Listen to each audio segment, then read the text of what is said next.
മൈനറിയ തീമായി കൺതടം മൊലിച്ചില്ലേ, മണവാട്ടിയെയും വിട്ടതത്ഭുതമല്ലേ, തിരുമുമ്പിലെന്നും പുഞ്ചിരിച്ചവളല്ലേ, വാവിട്ടു നിലവിളിക്കുന്നതത്ഭുതമല്ലേ. ഇന്നിന്റെ മക്കൾ നാളെ യതീമുകളായി മാറുമ്പോ, ഇന്ന് വീട്ടിലേക്ക് കടന്നു വരുമ്പോ പുഞ്ചിരിയോടുകൂടെ സ്വീകരിക്കുന്ന ഭാര്യ നാളെ അതേ മയ്യത്തിന്റെ അരികിലിരുന്ന് പൊട്ടിക്കരയുമ്പോ, ഇന്ന് ജനാസക്ക് വേണ്ടി അന്ത്യചുംബനം കൊടുക്കുന്ന ഭാര്യയാണെങ്കിൽ നാളെ ഇവന്റെ മരണത്തോടുകൂടെ മറ്റൊരുത്തന്റെ മണിയറയിലെ മണവാട്ടിയായി മാറുമ്പോ, അത് ലോകത്ത് നടക്കാതിരിക്കുന്ന യാഥാർത്ഥ്യമാണെങ്കിൽ, മഹാനായ അലി ഇബ്നു അബീ ത്വാലിബ് റളിയല്ലാഹു അൻഹു മദീനയുടെ ബഖീഇന്റെ ഖബർസ്ഥാനിലൂടെ വന്നു നിൽക്കുകയാണ്. കൂടെയുള്ള അനുചരന്മാരോട് ബോധ്യപ്പെടുത്തി കൊടുക്കാൻ അലി റളിയല്ലാഹു അൻഹു പറയുന്നുണ്ട്, യാ അയ്യതുൽ മഖാബിർ, അല്ലയോ ഖബർസ്ഥാൻ, കം ഫീക മിൻ ഖരീബ്, എന്റെ എത്ര അടുത്ത ബന്ധുക്കൾ നിന്നിലുണ്ട്, വകം ഫീക മിൻ ഹബീബ്, എന്റെ എത്ര പ്രിയപ്പെട്ട ആളുകളും നിന്നിലുണ്ട്. അയ്യത്തുൽ മൗത്ത് മാദാ ഫഅൽസ്, ഏ മരണമേ നീ അവരെ എന്താണ് ചെയ്തു പോയത്?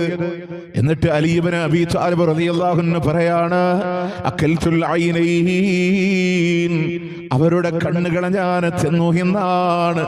അകൽതുൽ ഖദൈൻ, അവരുടെ കവിൾത്തടങ്ങളെയും ഞാൻ തിന്നുപോയി എന്നാണ്. പ്രിയമുള്ളവരെ, ജനങ്ങളെ ബോധ്യപ്പെടുത്താനാണ് മഹാനായ ഉമർ ഇബ്നു അബ്ദുൽ അസീസ് റളിയല്ലാഹു അൻഹു പറഞ്ഞില്ലയോ, ഖബർസ്ഥാനിന്റെ മുന്നിൽ വെച്ചുകൊണ്ട് പറയുന്നുണ്ട്, അല്ലയോ സമ്പന്നരെ, നിങ്ങളുടെ സമ്പത്തിതാ ഓഹരി വെക്കപ്പെട്ടിരിക്കുന്നു. അല്ലയോ ഭർത്താക്കന്മാരെ, നിങ്ങളുടെ ഭാര്യമാരെ മറ്റുള്ളവരെ വിവാഹം കഴിച്ചിരിക്കുന്നു. അല്ലയോ ഭാര്യമാരെ, നിങ്ങളുടെ ഭർത്താക്കന്മാരെ മറ്റുള്ളവരെ വിവാഹം കഴിച്ചിരിക്കുന്നു. അദ്ദേഹം തിരിഞ്ഞു നിന്നുകൊണ്ട് അനുയായികളോട് പറയാണ്, അവർക്കെങ്ങാനും സംസാരിക്കാൻ കഴിയുമായിരുന്നെങ്കിൽ അവർ വിളിച്ചു പറയുന്ന സത്യം എന്താണെന്നറിയുമോ?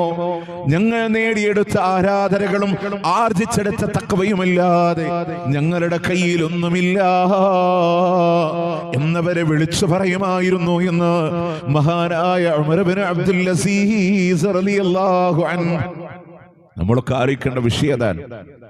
നമ്മളുടെ വീട് വിടയാൻ, സമ്പത്ത് വിടയാൻ, കുടുംബം വിടയാൻ, ജീവിതത്തിൽ പൂർണ്ണമായി നമ്മൾ ഒറ്റപ്പെടാണ് മരണം മുതൽ.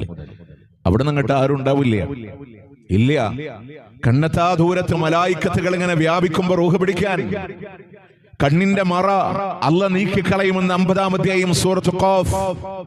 നിങ്ങൾ നോക്ക്, ആ മലായിക്കത്തുകളെ കാണുമ്പോ പ്രിയപ്പെട്ടവളുടെ മടിത്തട്ടിലാണ് കിടക്കുന്നതെങ്കിൽ പൊന്നുമക്കളാണ് ബാപ്പാന്റെ ചുണ്ടിലേക്ക് വെള്ളം തൊട്ടു തരുന്നതെങ്കിൽ അവരാരും അറിയാതെ നമ്മൾ മാത്രം അറിയുന്ന മരണത്തിന്റെ രംഗമല്ലേ. അല്ലാഹുവിന്റെ വിശുദ്ധ ഖുർആൻ വരെ പറഞ്ഞത് എന്താണ്? കല്ലാ ഇദാ ബലഅതി തറാഖിയ വഖീല മൻ റാഖ് വളന്ന അന്നഹുൽ ഫിറാഖ് വൽതഫത്തി സാഖ് ബിസാഖ് ഇലാ റബ്ബിക യൗമഇദിനിൽ മസാഖ്. കല്ലാ, വേണ്ടടോ, ഇദാ ബലഅതി തറാഖി, റൂഹ് വന്ന് തൊണ്ടക്കുഴിയിലൂടെ കുരുങ്ങുമ്പോ ലോകത്തിന്റെ സകലമാന അഭ്യാസങ്ങളും അവസാനിക്കുന്ന സമയമാണ്. ജീവിതം അവസാനിക്കാൻ പോകുന്ന നിമിഷമാണ്. റൂഹ് വന്ന് തൊണ്ടക്കുഴിയിലൂടെ കുരുങ്ങുകയാണ്. പ്രിയമുള്ളവരെ ചോദിക്കുന്നുണ്ട്, വഖീല മൻ റാഖ്, ഇനി വൈദ്യം നടത്താൻ, ചികിത്സ നടത്താൻ, അറ്റകൈ പ്രയോഗിക്കാൻ ആരെങ്കിലും ലഭ്യമാകുമോ?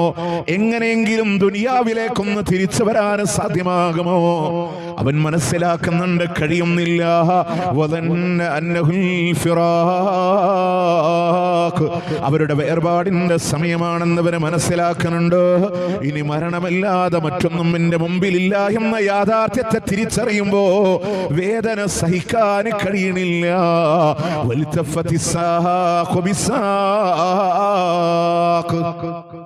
അവരുടെ കണങ്കാലിനോട് കൂട്ടിപ്പിരിക്കപ്പെടുകയാണ്.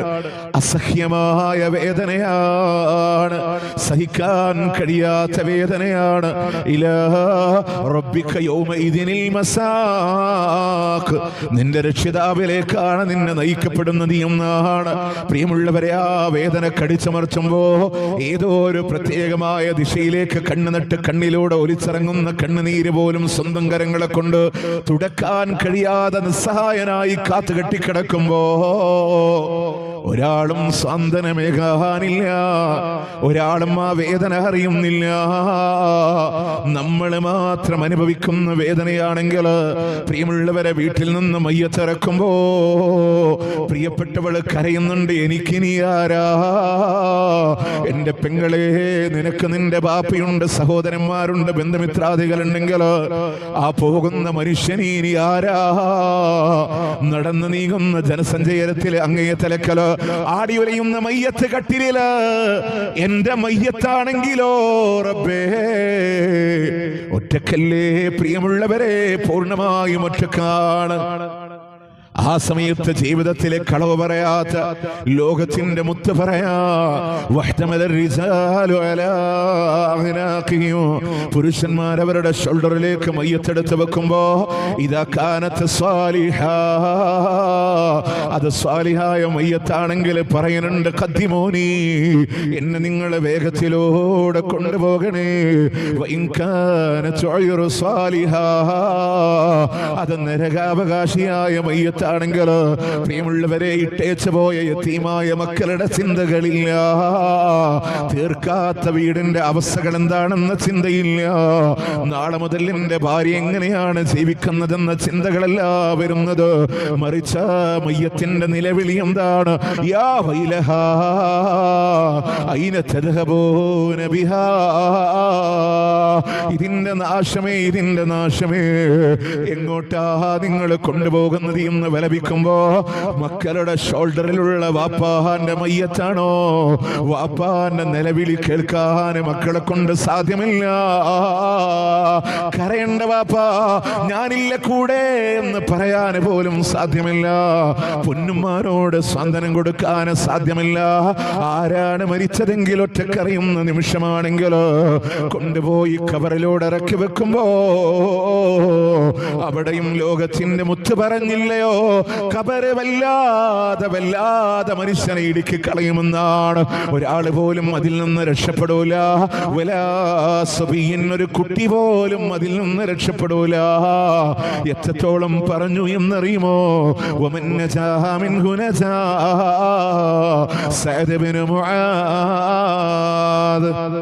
ആരെങ്കിലും ആ ഖബറിന്റെ ഇടുക്കത്തിൽ നിന്ന് രക്ഷപ്പെടുമായിരുന്നെങ്കിൽ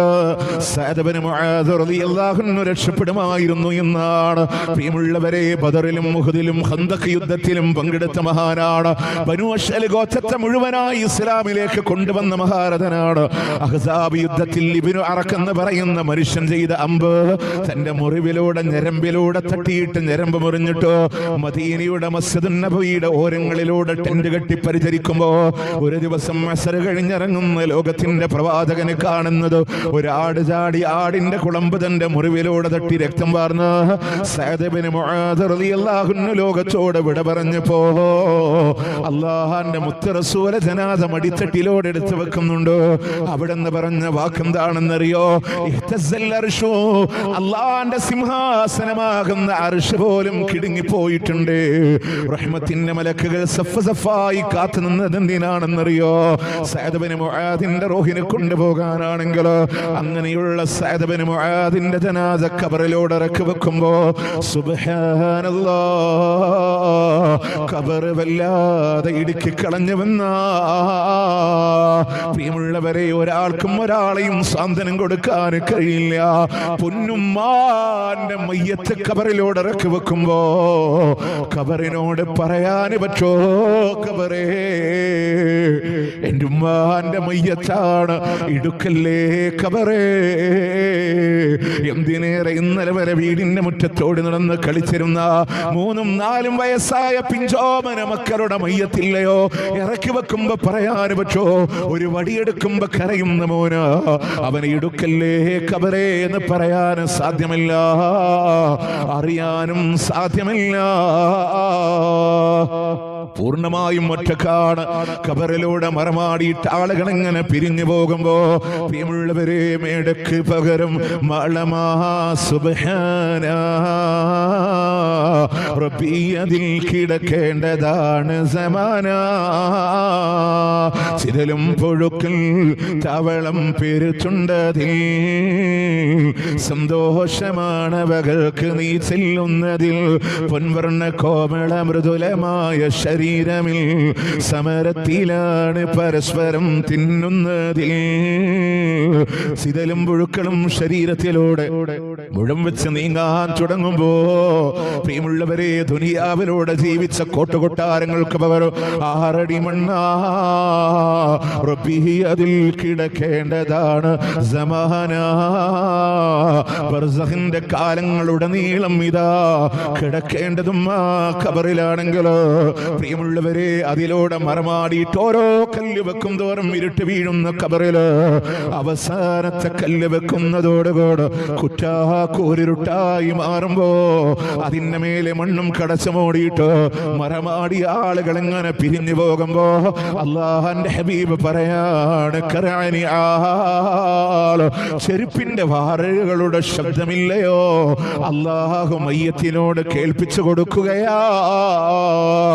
എന്നെ ഒറ്റക്കാക്കി എല്ലാവരും വിട പറയുകയാ, എല്ലാവരും വിട പറയുകയാ. പ്രിയമുള്ളവരെ മുലപ്പാലിന്റെ നറുമണം ചുണ്ടിൽ നിന്ന് മാറിയിട്ടില്ലാത്ത പൊന്നുമോളുടെ ജനാസ ഖബറിലൂടെ വെച്ചാ ഒരു ഉമ്മാക്കും കൂടെ കിടക്കാൻ സാധ്യമല്ല, ആർക്കും കഴിയൂല. പ്രിയമുള്ളവരെ ചങ്ങരംകുളത്തിന്റെ തഖ്വാ പള്ളിയിൽ ഞാൻ ഖുതുബ നടത്തുന്ന പള്ളിയിലൂടെ കടന്നു വരുന്ന ഒരു ചെറുപ്പക്കാരൻ ഷാർജയിൽ വെച്ച് വിട പറയുമ്പോ പ്രിയമുള്ളവര് ജനാസ മറമാടി എല്ലാവരും അവിടെ നിന്ന് പിരിഞ്ഞു പോകുമ്പോ 5-6 വയസ്സുള്ള കുഞ്ഞുമോനെ മാത്രം ആ ഖബറിന്റെ ചാറ് ഒരൽപ്പസമയം കൂടെ നിന്നപ്പോ നിഷ്കളങ്കമായ ബാല്യം പറഞ്ഞത്, ഉമ്മ പറഞ്ഞത് എല്ലാവരും മറവ് ചെയ്ത് കടന്നു പോയാൽ ഉപ്പാന്റെ ഖബറില് ഒരൽപ്പസമയം എന്റെ മോനെ നിൽക്കണമെന്ന് ഉമ്മ പറഞ്ഞത് കൊണ്ടാ എന്റെ ബാപ്പാന്റെ ചാരത്ത് ഞാൻ നിന്നത് എന്ന് പ്രിയമുള്ളവരെ 5-6 വയസ്സ് പ്രായമുള്ള കുഞ്ഞുമോര് പറഞ്ഞിട്ടുണ്ടെങ്കിലോ പ്രിയമുള്ളവരെ ഉള്ളിൽ കൂട്ടിന് കിടക്കാ, സമാധാനത്തിന് കിടക്കാ. ആരാരുമില്ലാത്ത ലോകമാണെങ്കിൽ പ്രിയമുള്ളവരെ ആ ഖബറിലൂടെ ശാരീരികമായ നാശമുണ്ടെങ്കിൽ അതിനപ്പുറത്ത് നോക്കണേ, അള്ളാഹുവിന്റെ മലായിക്കത്തുകൾ ആ ഖബറിലേക്ക് കടന്നു വരുമെന്നാണ്. അവരെ ചോദ്യം ചെയ്യുന്നുണ്ട്, ഉത്തരം പറയാൻ പ്രിയമുള്ളവര് ഇടയ്ക്കിടെ കരിനച്ചിയുടെ ഉക്കടത്തിന്റെ പരിസരങ്ങളിലുള്ള ആളുകളോട് പ്രിയമുള്ളവരെ ചിന്തിക്കണേ, ഈ ജീവിതം അള്ളാഹു തന്നതാണെങ്കിൽ ഇപ്പോഴാണ് ഒരുങ്ങാനുള്ളത്, ഇപ്പോഴാണ് ശ്രദ്ധിക്കാനുള്ളത്. ആ ഖബറിലൂടെ മറമാടിയ ആളുകൾ പിരിഞ്ഞു പോകുമ്പോ അള്ളാന്റെ മലക്കുകൾ കടന്നു വരികയാണ്, ചോദ്യം ചെയ്യാനായി കടന്നു വരികയാണ്. വിശാലമായി നമുക്ക് സംസാരിക്കാം. ഒരാളും ആ ഖബറിന്റെ ചാരത്ത് നിന്ന് ചോദ്യോത്തരങ്ങളെ പറഞ്ഞു തന്ന ഖബറിലൂടെ ഉത്തരം പറയാൻ കഴിയൂല. പ്രിയമുള്ളവരെ ചോദ്യം വരൂല, നിന്റെ റബ്ബാരാണ്, മൻ റബ്ബുക, നിന്റെ റബ്ബാരാണെന്ന ചോദ്യമുണ്ട്, ദീനേതാണെന്ന ചോദ്യമുണ്ട്, ഇൽമിനെ പറ്റിയുള്ള ചോദ്യമുണ്ട്. പ്രിയമുള്ളവരെ ലോകത്തിന്റെ പ്രവാചകനെ കാണിച്ചുകൊണ്ട് ഇതാരാണെന്ന് ചോദിക്കുന്നുണ്ട്. ഉത്തരം പറയാൻ കഴിഞ്ഞ ആകാശ ലോകത്ത് നിന്ന് മലായിക്കത്തുകൾ പറയുന്നുണ്ട്, അൽബിസൂഹു ബിൽ ജന്ന, സ്വർഗത്തിന്റെ വസ്ത്രം നിങ്ങൾ കൊടുക്കണേ, അഫ്രിഷൂഹു ബിൽ ജന്ന, സ്വർഗത്തിന്റെ വിരിപ്പിനെ നിങ്ങൾ കൊടുത്തോ, വഫ്തഹു ലഹു ബാബൻ ഇലൽ ജന്ന, സ്വർഗത്തിന്റെ കമാനം നിങ്ങൾ തുറന്നിട്ട് കൊടുക്കണേ. പ്രിയമുള്ളവരെ ഖബർ അല്ലാഹു വിശാലമാക്കി കൊടുക്കുകയാണ്. സുന്ദരമായ രൂപം അവന്റെ ഖബറിലേക്ക് കടന്നു വരികയാണ്. ആ രൂപം ഏതാണെന്നറിയുമോ? അമലുക സ്വാലിഹ്, നീ ചെയ്ത സ്വാലിഹായ പ്രവർത്തനങ്ങളാണെന്ന് പറയുമ്പോ പ്രിയമുള്ളവരെ ആ മനുഷ്യൻ അല്ലാഹുവോട് സന്തോഷത്തോടെ പറയുന്ന ഒരു വാക്കുണ്ട്, റബ്ബി അജ്ലിൽ ഖിയാമാ, ഖിയാമത്ത് നാളെന്ന് വേഗം തരണേ അല്ലാഹ്. എന്നാൽ എന്റെ പ്രിയമുള്ളവരെ, ഉത്തരം പറയാൻ കഴിയാതെ അറിയൂല അറിയൂല എന്ന് വിലപിക്കുന്ന ആളുകളോട്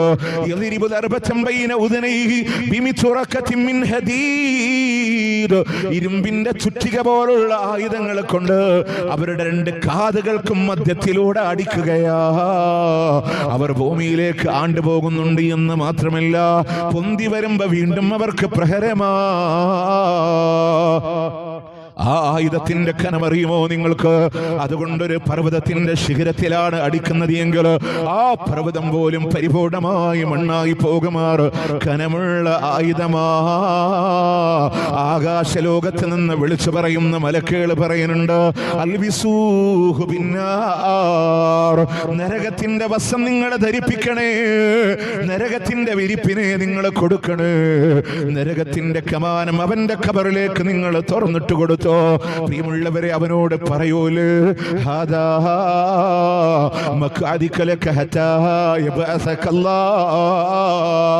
അല്ലാഹു പുനർജന്മം നൽകുന്നത് വരെയുമുള്ള നിന്റെ ഇരിപ്പിടമാണ്, നിന്റെ സങ്കേതമാണെന്ന് അവനോട് പറഞ്ഞു കൊടുക്കുമ്പോ ഖബറിനെ അല്ലാഹു വല്ലാതെ ഇടുക്കിക്കളയുകയാണ്, കുറ്റാക്കൂരിരുട്ടാക്കി മാറ്റുകയാണ്.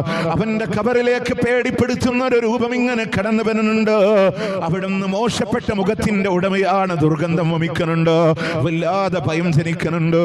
പേടിച്ചരണ്ടുകൊണ്ട് അവൻ ചോദിക്കുന്നുണ്ട്, നീ ആരാ? അമലുക്കൽ ഖബായിസ്, നീ ചെയ്ത നീചമായ പ്രവർത്തനങ്ങളാണെന്ന് പറയുമ്പോ കരഞ്ഞിട്ട് പറയുന്നുണ്ട്, റബ്ബി ലാ തുഖമിസ്സാ, ഖിയാമത്ത് നാൾ വരല്ല അല്ലാ, വരല്ല അല്ലാ, വരല്ല അല്ലാ, ഖിയാമത്ത് നാൾ ഒരിക്കലും സംഭവിക്കൽ അവന് കരയുന്ന.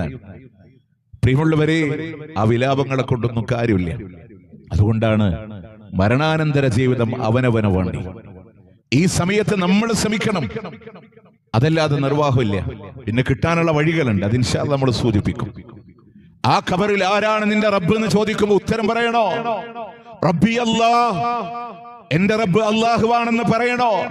അല്ലാഹുവിന്റെ വഹ്ദാനിയത്തിനെ മുറുകെ പിടിച്ചവന് മാത്രമേ കറകളഞ്ഞ ലാ ഇലാഹ ഇല്ലല്ലാഹ് ഫഇലം, നീ അറിയണം, അന്നഹു ലാ ഇലാഹ ഇല്ലല്ലാഹ്, അല്ലാഹു അല്ലാതെ യാതൊരു ആരാധ്യനുമില്ല. ആ തൗഹീദ് കയ്യിലുണ്ടോ? ഈ തൗഹീദ് എന്ന് പറഞ്ഞ വിഷയം ഖബറിലൂടെ ഉത്തരം പറയാൻ സാധ്യമാകണമെങ്കിൽ ഈ ജീവിതത്തിലാണ് നമ്മൾ ശ്രദ്ധിക്കാറുള്ളത്. എന്റെ റബ്ബ് അള്ളയാണെന്ന് പറയണമെങ്കിൽ അവന്റെ വഹദാനിയത്ത് മുറുകെ പിടിക്കണം. ഏത് തൗഹീദാണ്? ഒരിക്കലും കറപുരളാത്ത രൂപത്തിലൂടെ ലാ ഇലാഹ ഇല്ലല്ലാഹ്. സാക്ഷാൽ ബദറിന്റെ ഊശ്വര മരുഭൂമിയിൽ ബദരീങ്ങൾ പോരാടി അവർ പഠിപ്പിച്ച അല്ലാഹ്. ഖുർആനിലെ 8-ാം അധ്യായത്തിന്റെ 9-ാമത്തെ ആയത്തിൽ ആ ബദരീങ്ങൾ ആരോട് തേടണമെന്ന് പഠിപ്പിച്ചുവോ അതേ അല്ലാഹ്. റബ്ബഹും എന്ന് അല്ലാഹുവിന്റെ ഖുർആൻ പറഞ്ഞില്ലേ? അവർ ഇസ്തിആസ ചെയ്ത് അല്ലാഹുവിനോട് തേടണം. മഹാനായ മുഹിയുദ്ദീൻ ഷെയ്ഖ് റഹ്മത്തുള്ളാഹി അലൈഹി നമ്മളോട് ഓരോരുത്തരോടും ഖുർആനിന്റെ ഒരു ആയത്തിനെ മുന്നിൽ വെച്ച് പറഞ്ഞൊരു വാക്കുണ്ട്, വഅന്നൽ മസാജിദ ലില്ലാഹ് ഫലാ തദ്ഉ മഅല്ലാഹി അഹദ. പള്ളികളെല്ലാം അല്ലാഹുക്കുള്ളതാണ്, അല്ലാഹുവിന്റെ കൂടെ മറ്റാരോട് നിങ്ങൾ ദുആ ചെയ്യില്ല എന്ന ആയത്തിനെ ഇജ്അൽ ഖൽബക മസ്ജിദ, നിന്റെ ഹൃദയത്തെ നീ ഒരു പള്ളിയാക്കി വെക്കണം. ഫലാ തദ്ഉ മഅല്ലാഹി അഹദ, ആ ഹൃദയമാകുന്ന പള്ളിയിൽ അല്ലാഹുവിന്റെ കൂടെ അല്ലാഹുവിനെ മാറ്റി വെച്ചിട്ടെന്ന് പറഞ്ഞില്ലേ? അല്ലാഹുവിന്റെ കൂടെ മറ്റാരോട് നീ ദുആ ചെയ്യാൻ പാടില്ല. ആ തൗഹീദ് നമുക്ക് വേണം. മുഹിയുദ്ദീൻ ഷെയ്ഖ് ഇവിടെ പറയുന്ന നേരത്തെ തന്റെ മകനായ ഷെയ്ഖ് അബ്ദുൽ വഹാബിനോട് കൊടുത്ത ഉപദേശം, വസിയത്ത്, അല്ലാഹുവിനോട് മാത്രമേ ആശ്രയം കാണാവൂ എന്നാണ്. ആ പറഞ്ഞ ലാ ഇലാഹ ഇല്ലല്ലാഹ്, റബ്ബല്ലാത്തവരോട് ആവലാതിപ്പെടല്ലേ എന്ന് ഫുതുഹുൽ ഗൈബിലെ 136-ാമത്തെ പേജിൽ ഉയർത്തുന്നവനും താഴ്ത്തുന്നവനും രോഗം തരുന്നവനും രോഗശമനം തരുന്നവനും അല്ലാഹുവാണ്. അതുകൊണ്ട് ഫഅലൈക ബിൽ ഇസ്തിആസതി ഇലൈഹി, അല്ലാഹുവോട് മാത്രം ഇസ്തിആസ ചെയ്യൽ നിനക്ക് നിർബന്ധമാണെന്ന് പറഞ്ഞ മുഹിയുദ്ദീൻ ഷെയ്ഖ് റഹ്മത്തുള്ളാഹി അലൈഹി പറഞ്ഞ വിഷയം. അതല്ലെങ്കിൽ ഫദാലിക ഇശ്റാഖു മിൻക ബിഹി, നിന്നിൽ നിന്ന് റബ്ബിനോട് ചെയ്യുന്ന ശിർക്കാണ് അല്ലാഹു അല്ലാത്തവരോടുള്ള ഇസ്തിആസ. നോക്ക് നിങ്ങൾ പ്രിയമുള്ളവരെ, ലോകത്തിന്റെ മുത്തനബി സല്ലല്ലാഹു അലൈഹി വസല്ലം നൊമ്പരം അനുഭവിച്ചും ത്യാഗങ്ങൾ അനുഭവിച്ചും പഠിപ്പിച്ച ലാ ഇലാഹ ഇല്ലല്ലാഹ് ഖുർആനിലെ സൂറത്ത് ജിന്നിലെ 20-ാമത്തെ ആയത്തിൽ ഖുൽ റസൂലേ പറഞ്ഞു കൊടുക്ക, ഇന്നമാ അദ്ഉ റബ്ബി, ഞാൻ എൻ്റെ റബ്ബിനോട് മാത്രമേ തേടൂ, വലാ ഉശ്രികു ബിഹി അഹദ, അവനോട് മറ്റാരെയും ഞാൻ പങ്കു ചേർക്കൂല. ആ രൂപത്തിൽ എല്ലാ അർത്ഥത്തിലും നേർച്ച വഴിപാടുകൾ അല്ലാഹ്ക്ക്, സത്യം ചെയ്യൽ അല്ലാഹനെ കൊണ്ട് മാത്രം. നോക്കേ, ഏതർത്ഥങ്ങളിലും ലാ ഇലാഹ ഇല്ലല്ലാഹ് കളങ്കമില്ലാതെ ജീവിച്ചവർക്കാണ് എന്റെ റബ്ബ് അള്ളയാണെന്ന് മറുപടി പറയാൻ പറ്റും. ദീനേതെന്ന് ചോദിക്കൂലേ? എന്റെ ദീൻ ഇസ്ലാമാണെന്ന് പറയണോ? പ്രിയമുള്ളവരെ, ഇസ്ലാമിന്റെ ശരീഅത്തുണ്ടോ ജീവിതങ്ങളിലൂടെ? ഇവിടെ ആമുഖ സംസാരത്തിൽ ഇവിടെ നിങ്ങളുടെ ശ്രദ്ധയിൽപ്പെടുത്തിയ ഒരു പോയിന്റില്ലേ, ഈ മൈതാനം പോലും ക്ലിയർ ചെയ്യുമ്പോൾ എത്ര മദ്യത്തിന്റെ കുപ്പികളാണ്. പ്രിയമുള്ളവരെ, സകലമായ ആസ്വാദനങ്ങളും അവസാനിപ്പിച്ച് ലോകത്തോട് വിട പറയുന്ന ഒരു രംഗമുണ്ട്. മരണത്തിന്റെ നേരത്തെ പോലും നന്നാകണമെന്ന് വിചാരിച്ചാൽ കഴിയില്ല. നല്ല മരണം പോലും അല്ലാഹു നൽകൂല. പണ്ഡിതന്മാര് ഗ്രന്ഥങ്ങളിലൂടെ എഴുതി വെക്കാണ്, മദ്യപാനിയായ മനുഷ്യനോട് അയാളോട് തൽക്കീന് ചൊല്ലിക്കൊടുക്കാൻ ഒരാൾ വന്നിട്ട് ഇങ്ങനെ ലാ ഇലാഹ ഇല്ലല്ലാഹ് എന്ന് മരണത്തിന്റെ സമയത്ത് ഇങ്ങനെ ചൊല്ലിക്കൊടുക്കുമ്പോ മനുഷ്യൻ പറയാൻ, ഇശ്റബ് വസ്കിനി, നിങ്ങൾ എനിക്ക് ഒഴിച്ചതാ, നിങ്ങൾ കുടിക്ക, എനിക്കൊന്നൊഴിച്ചതാ എന്ന് പറഞ്ഞിട്ട് ആ മരിക്കണ നേരത്തെ പോലും ഒരു കലിമ ചൊല്ലാൻ അവിടെയുള്ളവരൊക്കെ ഓർമ്മപ്പെടുത്തിയിട്ട് പോലും പറയാൻ സാധ്യമാവാത്ത രൂപത്തിൽ നല്ല മരണം അല്ലാഹു തആല നൽകില്ല. പ്രിയമുള്ളവരെ, മനുഷ്യ മനസ്സിനെ മൃഗീയമാക്കി മാറ്റുന്നത് അള്ളാന്റെ പ്രമാണങ്ങൾ ഉപയോഗിച്ച പദമുണ്ട്, കുല്ലു മുസ്കിരിൻ ഖംറ. നമ്മളൊക്കെ ഖംറ എന്ന് പറയുന്ന വാക്കിന് കാലാന്തരങ്ങളിലൂടെ അർത്ഥം പഠിച്ചത് പലപ്പോഴും കള്ള് എന്നായിരിക്കാം. പക്ഷേ ഖംറ എന്ന് പറയുന്ന വാക്കിന്റെ യഥാർത്ഥമായ അർത്ഥം എന്തെന്നറിയോ? മാഹാമറിൽ അഖിൽ, നിങ്ങളുടെ ബുദ്ധിയെ മൂടി വെക്കുന്നത് എന്തുണ്ടോ അതാണ് ഖംറ എന്ന് പറയുന്നത്. ആ ലഹരി ഉണ്ടാക്കുന്നത് മുഴുവനും ഖംറാണ്. വകുല്ലു ഖംറിൻ ഹറാം, എല്ലാ ലഹരി ഉണ്ടാക്കുന്നതും എല്ലാ നിങ്ങളുടെ ബുദ്ധിയെ മരവിപ്പിക്കുന്നതും നിഷിദ്ധമാണ്. സിന്തറ്റിക് ലഹരികളാവട്ടെ രാസലഹരികളാവട്ടെ നിങ്ങൾക്കത് നിഷിദ്ധം തന്നെയാണ് എന്നുള്ളതാണ്. പ്രിയമുള്ളവരെ, ആലോചിച്ചിട്ടുണ്ടോ നിങ്ങൾ അതിന്റെ മാരകമായ അപകടങ്ങൾ എവിടെ എത്തി നിൽക്കുന്നു എന്നുള്ളതാണ്. തിരിച്ചു കയറാൻ മോഹിക്കുന്നവരോടാണ് പരലോകത്ത് രക്ഷയില്ലേട്ടോ. നരകത്തിലെ ആളുകളെ കത്തിച്ചു ചാമ്പലാക്കുമ്പോ അവരുടെ ശരീരങ്ങളിൽ നിന്ന് വാർന്നൊലിക്കുന്ന ദുർഗന്ധമമിക്കുന്ന തീനത്തുൽ ഖബാൽ എന്ന് പറയുന്ന ഒരു ജലമുണ്ട്. അള്ളാഹു കുടിപ്പിക്കുന്നത് ആരെയെന്നറിയോ? ദുനിയാവിലൂടെ ലഹരി ഉപയോഗിച്ചതായ ആളുകളെയാണ്. നിങ്ങൾ ആലോചിക്കണം, ഒരു പഞ്ചസാരത്തരിയുടെ പകുതി MDMA ഉപയോഗിക്കുന്ന ആളുകളെ സംബന്ധിച്ചിടത്തോളം അവന്റെ ആയുസിന്റെ 10 വർഷമാണ് അവൻ ചുരുക്കിയെടുക്കുന്നത് എന്ന യാഥാർത്ഥ്യങ്ങളെ മനുഷ്യരെ നമ്മൾ തിരിച്ചറിയേണ്ടതുണ്ട്. കഴിഞ്ഞ വർഷത്തിന്റെ തുടക്കത്തില് 2025 ജനുവരിയുടെ തുടക്കത്തില് നമ്മൾ കേട്ട അത്ഭുതത്തോടെയുള്ള ഒരു വാർത്തയുണ്ടായിരുന്നു. വയനാടിന്റെ അടിവാരത്തിന്റെ താഴെ, ഈ അടിവാരത്തിന്റെ താഴെ പ്രിയമുള്ളവരെ, നൊന്ത് പ്രസവിച്ച ഉമ്മാനെ, അതും ക്യാൻസർ പേഷ്യന്റ് ആയ ഒരു സർജറി കഴിഞ്ഞ ഉമ്മാനെ സ്വന്തം മകൻ നിഷ്ഠൂരമായി വെട്ടിക്കൊല ചെയ്യുമ്പോ ഒരു മകൻ ഉമ്മാനെ കൊല ചെയ്യുകയോ എന്ന് ചിന്തിച്ചവരായിരുന്നു നമ്മൾ മലയാളികൾ എന്നുണ്ടെങ്കിൽ. പ്രിയമുള്ളവരെ, ജനുവരിയും കടന്ന് ഫെബ്രുവരിയും കടന്ന് മാർച്ചിലെത്തുമ്പോ നാട്ടുകാർക്ക് അതൊരു പ്രശ്നമില്ല. കാരണം ഉമ്മാനെയും വാപ്പാനെയും കൊന്നവരുണ്ടായി, ഒരു കുടുംബത്തിൽ 5 പേരെ കൊന്നവരുണ്ടായി, സ്വന്തം പിതാവിനെ 3-ാമത്തെ നിലയുടെ ഫ്ളാറ്റിന്റെ മുകളിൽ നിന്ന് താഴേക്ക് വലിച്ചെറിഞ്ഞവരുണ്ടായി, റൂമിന്റെ ഉള്ളിലൂടെ വെട്ടിക്കൊന്നവരുണ്ടായി. ഞങ്ങളുടെ നാടായ തൃശ്ശൂരിലെ കുന്നംകുളത്തിനടുത്ത് വെച്ചുകൊണ്ട് മാതാപിതാക്കളില്ലാതെ പോറ്റി വളർത്തിയ ഗ്രാൻഡ് പേരൻസിനെ, വെല്ലിപ്പാനെ വെല്ലിമാനെ പ്രിയമുള്ളവരെ കഴുത്തറുത്തു എന്ന് മാത്രമല്ല 2 തലകളും കയ്യിൽ പിടിച്ച് പാട്ടുപാടി നടന്ന് അവിടെ നിന്ന് സ്റ്റെയറിന്റെ മേലെ കൊണ്ടുവച്ചതും നമ്മൾ കണ്ടിട്ടുണ്ടെങ്കിൽ മനുഷ്യ മനസ്സിനെ മൃഗീയമാക്കിയത്, അവനെല്ലാതാക്കി മാറ്റിയത് ഈ ലഹരിയാണെങ്കിൽ ഈ ലഹരി ഉണ്ടാക്കുന്നത് തിന്മയുടെ മാതാവാണ്. തിന്മയുടെ മാതാവാണ്. സകലമായ തിന്മകളും ഉണ്ടാക്കാൻ സാധ്യമാകുന്നതാണ്. ഒന്നുകൂടെ പറഞ്ഞോട്ട് നിങ്ങളോട്, ഈ ശബ്ദം ശ്രവിക്കുന്നവരോട്, അടുത്ത തലമുറ എന്റെ മക്കൾ അങ്ങനെയാകില്ല എന്ന് ചിന്തിക്കാൻ കഴിയാവുന്ന ഒരു ലോകത്തല്ല നമ്മൾ നിൽക്കുന്നത്. ചോക്ലേറ്റിന്റെ രൂപങ്ങളിലൂടെ പ്രിയമുള്ളവരെ പല രൂപങ്ങളിൽ മക്കളിലേക്ക് കടന്നു വരുമ്പോ ക്യാമ്പസുകളുടെ, കലാലയങ്ങളുടെ, ഗേൾസിന്റെ ടോയ്ലറ്റിന്റെ ഉള്ളിൽ നിന്നാണ് ഹയർ സെക്കൻഡറി വിദ്യാലയത്തിൽ നിന്ന് കഞ്ചാവ് പിടിക്കപ്പെടുന്നത് എന്നുണ്ടെങ്കിൽ എവിടം വരെ എത്തി? ഒരു മുസ്ലിം മതസ്ഥാപനത്തിന്റെ ഹോസ്റ്റലിലാണ് ലഹരി പദാർത്ഥ പദാർത്ഥങ്ങൾ എത്തിയത് എന്നുണ്ടെങ്കിൽ പള്ളിയുടെ മിമ്പറിൽ വരെ കയറാൻ പര്യാപ്തമാക്കിയ ഒരു മകനാണ് കഞ്ചാവിന്റെ ലഹരിയിൽ ഓടിക്കൊണ്ടിരിക്കുന്ന ലോറിക്ക് പിന്നിൽ പോയിടിച്ച് താഴെ വീണ് മരിക്കുമ്പോ മിമ്പറിൽ കയറാൻ പര്യാപ്തനായ മകന്റെ പോക്കറ്റില് കഞ്ചാവ് ഉണ്ടായിരുന്നു എന്ന യാഥാർത്ഥ്യങ്ങളെ നമ്മൾ തിരിച്ചറിയുമ്പോ രക്ഷിതാക്കളെ മക്കളോട് കൂടെ നിർത്താൻ, അവരെ ചേർത്ത് പിടിക്കാൻ, അവരാരോട് കൂട്ടുകൂടുന്നു എന്നറിയാൻ, അതുകൊണ്ട് ലഹരിയുടെ നാമ്പുകളെ ഉപയോഗിച്ച് വന്ന ആളുകളോടാണ് പറയുന്നത്, പ്രിയമുള്ളവരെ, ഖബറിലൂടെ ഉത്തരം പറയാൻ കഴിയില്ല. നരകത്തിന്റെ അവസ്ഥകളും ഭയാനകരമാണ്. അതുപോലെ തന്നെ ജീവിതങ്ങളില് നമസ്കാരങ്ങളോടൊരു ശ്രദ്ധയില്ലായ്മ, അള്ളാന്റെ പള്ളികളോട് തിരിഞ്ഞു നിൽക്കുന്ന ഒരു മനോഭാവം. പ്രിയമുള്ളവരെ, പരലോകത്ത് അല്ലാഹു ആദ്യമായി ചോദിക്കുന്നത് നമസ്കാരമാണ്. നമസ്കാരമാണ്. ഒരൊറ്റ വാക്ക് മുത്തുനബിയെ കാണിച്ച നാളെ ഇതാരാണെന്ന് ഖബറിൽ ഒരു ചോദ്യമുണ്ട്. ഇതെന്റെ നബിയാണ് സല്ലല്ലാഹു അലൈഹി വസല്ലം എന്ന് മറുപടി പറയണോ? ആ റസൂലുള്ളാഹിന്റെ പാതയുണ്ടാവണേ. നമ്മളോട് ഹരീസുൻ അലൈക്, നിങ്ങളോട് അത്യാഗ്രഹമുണ്ടായിരുന്ന ആ പ്രവാചകൻ പറഞ്ഞൊരു വാക്കുണ്ട്. ലോകത്തോട് ഇവിടെ പറയുമ്പോ പൊന്നുമോള് ഫാത്തിമയുണ്ട്, ഹസൻ ഹുസൈൻ റളിയല്ലാഹു അൻഹുമായുണ്ട്, പ്രവാചകന്റെ പ്രിയപ്പെട്ടവരെല്ലാം ഉണ്ട്. അള്ളാന്റെ റസൂൽ ഫാത്തിമ നീ എവിടെയെന്നില്ല, ഹസനെ ഹുസൈനെ ഉപ്പുപ്പാന്റെ കവിളിൽ ഒരു ചുംബനം നൽകുമോ എന്നില്ല, പ്രിയപ്പെട്ട ഭാര്യമാരെയല്ല. അള്ളാന്റെ പ്രവാചകൻ വിളിച്ചൊരു വാക്കുണ്ട്, ഉമ്മത്തി ഉമ്മത്തി. നിലമ്പൂരിന്റെ എടക്കരയുടെ ചുങ്കത്തറയുടെ ഉക്കടത്തിന്റെ കരിനച്ചിയുടെ പരിസരത്തുള്ളവരെ നമ്മെപ്പോലും ഉൾക്കൊള്ളിച്ചുകൊണ്ട് ലോകത്തിന്റെ പ്രവാചകൻ വിളിച്ച വാക്കാണ് ഉമ്മത്തി ഉമ്മത്തി. അസ്വലാ അസ്വലാ. നിസ്കാരത്തിന്റെ കാര്യമൊന്ന് ഗൗരവത്തോടുകൂടെ നിങ്ങൾ ശ്രദ്ധിക്കണേ. അതും വെറുതെ നിസ്കരിച്ച പോരാ, അള്ളാന്റെ പള്ളികളിൽ നിന്ന് നമസ്കരിക്കാനായി വിളിക്കുമ്പോ കണ്ണു കാണാത്ത അബ്ദുല്ലാഹ് ഇബ്നു ഉമ്മി മക്തൂം റളിയല്ലാഹു അൻഹുവിനോട് പോലും നീ ആ വിളി കേൾക്കുന്നുവോ അതിനുത്തരം നൽകണമെന്നാണ്. നമസ്കരിക്കാതെ വീട്ടിൽ വെച്ച് നമസ്കരിക്കുന്ന, പള്ളിയിലേക്ക് തിരിഞ്ഞു നോക്കാത്തവരെ ലഖദ് ഹമംതു അന്നാമറ ബിഹതബ്, ഒരു കെട്ട് വിറക് കൊണ്ടുവരാൻ കൽപ്പിച്ചാലോ എന്ന്, ആ വിറക് കൊണ്ട് അവരുടെ വീട് മുഴുവനും തീയിട്ട് കരിച്ചാലോ എന്ന് ഞാൻ ആഗ്രഹിച്ചു പോയി എന്നുള്ളതാണ്. അതുകൊണ്ട് പ്രിയമുള്ളവരെ, എന്റെ ദീൻ ഇസ്ലാമാണെന്ന് പറയണോ, എന്റെ മുത്തുനബിയാണെന്ന് പറയണോ, ആ ദീന ജീവിതങ്ങളിൽ ഉണ്ടാകണം, ആ പ്രവാചകന ജീവിതത്തിലൂടെ പകർത്തണം. പ്രിയമുള്ളവരെ, സഹോദരിമാരോട് ഇതുകൂടെ പറഞ്ഞ് ഇശാഇന്റെ ജമാഅത്തിന് വേണ്ടി നമ്മൾ പിരിയുകയാണ്. ഇസ്ലാമിന്റെ സംവിധാനങ്ങളെ പഠിപ്പിച്ചു തരുമ്പോ അതൊന്നും 6-ാം നൂറ്റാണ്ടിലെ വണ്ടി കിട്ടാത്തവരുടെ സംവിധാനങ്ങളാണെന്ന് പറയുന്നവരോട് അള്ളാന്റെ ഖുർആൻ ഉപയോഗിച്ച ഒരു പ്രയോഗമുണ്ട്, യുദ്നീന അലൈഹിന്ന ജലാബീബിഹിന്ന. അവരുടെ മൂടുപടങ്ങളെ അവര് താഴ്ത്തിയിടാൻ പറഞ്ഞത് അയ്യോ അറഫ്ന, നിങ്ങളെ തിരിച്ചറിയാനാണ്, അവര് സ്ത്രീകളാണ് എന്ന് തിരിച്ചറിയപ്പെടാനാണ്. ഫലാ യുദൈൻ, അവര് ഉപദ്രവിക്കപ്പെടാതിരിക്കാനാണ്. നിങ്ങളുടെ മാനത്തിന് വിലയുണ്ട്, നിങ്ങളുടെ സുരക്ഷിതത്തിന് വിലയുണ്ട്.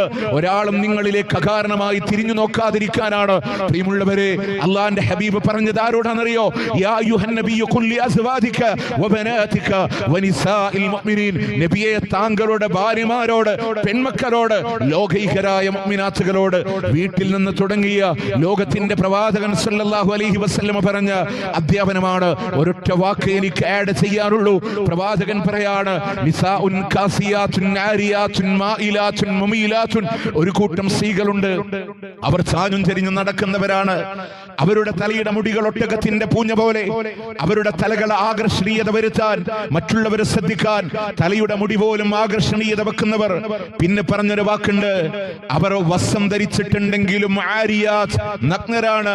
ഹദീസിന്റെ ഷർഹുകളിലൂടെ കാണാം, ശരീരത്തിന്റെ ഉള്ളു കാണുന്ന രൂപങ്ങളിലൂടെ നേർത്ത വസ്ത്രം ധരിക്കുന്നവര്, ശരീരത്തിന്റെ ബോഡി ഫിഗർ പ്രകടമാകുന്ന രീതിയിൽ ഇറുകിയ വസ്ത്രങ്ങൾ ധരിക്കുന്നവർ, ശരീരത്തിന്റെ ഇരുകാലുകളെ വ്യക്തമാകുന്ന വസ്ത്രം ധരിക്കുന്നവർ, ശരീരത്തിന്റെ പകുതി മറച്ച് പകുതി തുറന്നിടുന്ന ആളുകൾ, അവരെ പറ്റി പ്രവാചകൻ പറഞ്ഞത് ലാ യദ്ഖുലുൽ ജന്ന, അവര് സ്വർഗ്ഗത്തിൽ കടക്കൂല എന്ന് മാത്രമില്ല, വലാ യജ്ദന റീഹഹാ, ഗാതങ്ങളോളം മൈലുകളോളം കിലോമീറ്ററുകളോളം ആചരിക്കുന്ന സ്വർഗ്ഗത്തിന്റെ സ്വർഗീയ പരിമളം ആസ്വദിക്കാൻ അവരെ കൊണ്ട് കഴിയൂല എന്ന്. അതുകൊണ്ട് പ്രിയമുള്ളവരെ, ചില കാര്യങ്ങൾ സൂചിപ്പിച്ചു എന്ന് മാത്രം.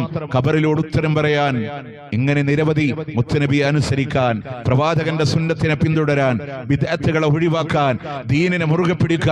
ഖുർആൻ ഇൽമെന്താ ചോദിക്കുമ്പോൾ അല്ലാഹുവേ, നിന്റെ ഖുർആൻ ഞാൻ വായിച്ചവന്, വിശ്വസിച്ചവന്, സത്യപ്പെടുത്തിയവനാണ് മറുപടി പറയേണ്ടത്. അതുകൊണ്ട് ഖുർആൻ പഠിക്കാൻ, ഖുർആൻ ജീവിതത്തിൽ പകർത്താൻ, ഖുർആൻ പറഞ്ഞ കലിമത്ത് തൗഹീദിനെ ഉയർത്തിപ്പിടിക്കാൻ സാധ്യമാവണം നമുക്ക്. ഇനി മരിച്ച് ഖബറിൽ എത്തിക്കഴിഞ്ഞാൽ എന്തെങ്കിലും നമുക്ക് ലഭിക്കാനുണ്ടെങ്കിൽ അതിൽ പ്രധാനപ്പെട്ടതായി ഒന്ന് പറഞ്ഞത് നമ്മൾ ചെയ്ത അസറുകളാണ്. മഹാനായ പ്രവാചകൻ സല്ലല്ലാഹു അലൈഹി വസല്ലം ശ്രദ്ധേയമായ ഒരു ഹദീസ് നമ്മളോട് പറഞ്ഞിട്ടുണ്ട്. ഇദാ മാത്തൽ മുസ്ലിമു ഇൻഖത അമലുഹു ഇല്ലാ മിൻ സലാസ്. ഒരു മനുഷ്യൻ മരിച്ചാൽ 3 കാര്യങ്ങളല്ലാതെ ബാക്കിയെല്ലാം മുറിഞ്ഞു പോകുമെന്ന് നബി സല്ലല്ലാഹു അലൈഹി വസല്ലം. 3 കാര്യങ്ങൾ പിന്നെയും അവന് ഖബറിലേക്ക് പ്രതിഫലങ്ങൾ വന്നുകൊണ്ടേയിരിക്കുന്ന. അതിൽ നബി സല്ലല്ലാഹു അലൈഹി വസല്ലം പറഞ്ഞത് വലദുൻ സ്വാലിഹുൻ യദ്ഉ ലഹു, അവന് വേണ്ടി പ്രാർത്ഥിക്കുന്ന സ്വാലിഹായ സന്താനമാണ്. ആ വാക്കിനെ ഒന്ന് അണ്ടർലൈൻ ചെയ്ത് വെക്കണം. അവന് വേണ്ടി പ്രാർത്ഥിപ്പിക്കുന്ന എന്നല്ല, പ്രാർത്ഥിക്കുന്ന സ്വാലിഹായ സന്താനമാണ്. ഉസ്താദ് എന്റെ വാപ്പ മരിച്ചു, നിങ്ങൾ വരണമെന്ന് പറയണ ആ സന്താനത്തിന്റെ പ്രാർത്ഥന അല്ല പറഞ്ഞേ. ആ മകൻ പ്രാർത്ഥിക്കുമ്പോ പ്രാർത്ഥന ആര് പ്രാർത്ഥിച്ചുവോ അത് അല്ലാഹു കബൂൽ ചെയ്താൽ അതിന്റെ നേട്ടം കിട്ടും. നേരെ മറിച്ച് പ്രാർത്ഥന എന്ന് പറയുന്ന ആ അമലിനുള്ള പ്രതിഫലം ആ മകൻ ദുആ ചെയ്യുമ്പോൾ അല്ലാഹു തആല വാപ്പാന്റെ ഖബറിലേക്ക് കൊടുക്കുന്നൻ, ഉമ്മാന്റെ ഖബറിലേക്ക് കൊടുക്കുന്നൻ. അതുപോലെ നാഫിയായ ഇൽമാണ് നമ്മളുടെ ദഅവത്തുകള്, പ്രബോധനങ്ങള്. ഇപ്പൊ ഞാനൊരു ഇൽമ് നിങ്ങൾക്ക് പറഞ്ഞു തരുന്നു, അതിനെ അനുവർത്തിച്ച് നമ്മൾ ജീവിക്കുന്നു. കാലം എത്ര കടന്നു പോയാലും നാളെ ഞാൻ ഖബറിലാകുമ്പോൾ ആ ഇൽമ് കൈമാറ്റം ചെയ്യുന്നതിനനുസരിച്ച് ഇൻഷാ അല്ലാഹ് അല്ലാഹു എനിക്ക് തരുന്നുള്ളതാണ്. നമ്മളിന്ന് ഈ ഒരു ഗ്രാമാന്തരീക്ഷത്തിൽ നമ്മളിവിടെ സംസാരം നടത്തിക്കൊണ്ടിരിക്കുമ്പോൾ മാലിക് ബിൻ ദീനാറും സംഘവും അതിന്റെ പ്രതിഫലം വാങ്ങിച്ചു കൊണ്ടിരിക്കുന്നു എന്നർത്ഥം. അതാണ് നാഫിയായ ഇൽമിന്റെ പ്രത്യേകത. ആര് ഒരു നന്മക്ക് വേണ്ടി തുടക്കം കുറിക്കുന്നുവോ അതിന്റെ ആ ഇൽമ കൈമാറ്റം ചെയ്യപ്പെടുന്നതിനനുസരിച്ച് അവരുടെ ഖബറിലേക്ക് പുണ്യം വരും. 3-ാമത്തെ വിഷയം പറയുന്നത് ജാരിയായ സ്വതക്കയാണ്. നമ്മൾ ചെയ്തു പോയൊരു സ്വതക്ക ഈ ലോകത്ത് നിലനിൽക്കുന്ന കാലത്തോളം അതിന്റെ പ്രതിഫലം നമ്മളുടെ ഖബറിലേക്ക്, ഒരു മദ്രസക്ക്, ഒരു പള്ളിക്ക്, നമ്മൾ ഭൂമിക്ക് വേണ്ടിയിട്ടാണ് സ്വതക്ക ചെയ്തതെന്ന് വിചാരിക്കാം. ആ ഭൂമി അവിടെ നിലനിൽക്കുന്നിടത്തോളം കാലം, അവിടെ ആരാധന നടക്കുന്നിടത്തോളം കാലം നമ്മളുടെ ഖബറിലേക്ക് അല്ലാഹു തആല പുണ്യം നൽകും. മഹാനായ ഉസ്മാൻ ഇബ്നു അഫ്ഫാൻ റളിയല്ലാഹു അൻഹു ജൂതന്റെ കയ്യിലെ റോമാ കിണർ ആര് മുസ്ലിമുകൾക്ക് വേണ്ടി ദാനം കൊടുക്കുമെന്ന് പറഞ്ഞപ്പോ അവനെന്ത് വില ചോദിച്ചാലും ഞാൻ കൊടുക്കാൻ തയ്യാറാണ് റസൂലേ.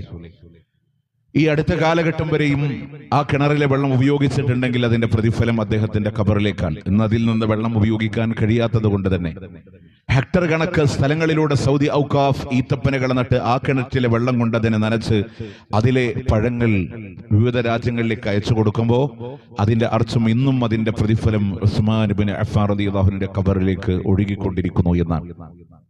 എന്തുകൊണ്ടാണ് മക്കളുടെ സ്വാലിഹായ മക്കളുടെ പ്രാർത്ഥന, നാഫിയായ ഇൽമും ജാരിയായ സ്വതക്കയും ഖബറിലേക്ക് കിട്ടാനുള്ള കാരണം? വിശുദ്ധ ഖുർആനിലെ സൂറത്തുൻ നിസ്മിലെ 37-ാമത്തെ ആയത്തിന്റെ തഫ്സീറിൽ അല്ലാമ ഇബ്നു കസീർ റഹ്മത്തുള്ളാഹി അലൈഹി ഖുർആനോത്തുമായി ബന്ധപ്പെട്ട ഷാഫി മദ്ഹബിന്റെ വീക്ഷണങ്ങളെ പറഞ്ഞിട്ട്, അത് ഇൻഷാ അല്ലാഹ് നമുക്ക് ചർച്ച ചെയ്യാനുള്ളതാണ്. അതിന്റെ വീക്ഷണങ്ങളെ പറഞ്ഞ് ആര് ഖുർആൻ ഓതി ഹദീസ് ചെയ്താലും കിട്ടൂല എന്ന് പറഞ്ഞിട്ട് അദ്ദേഹം പറയാണ്.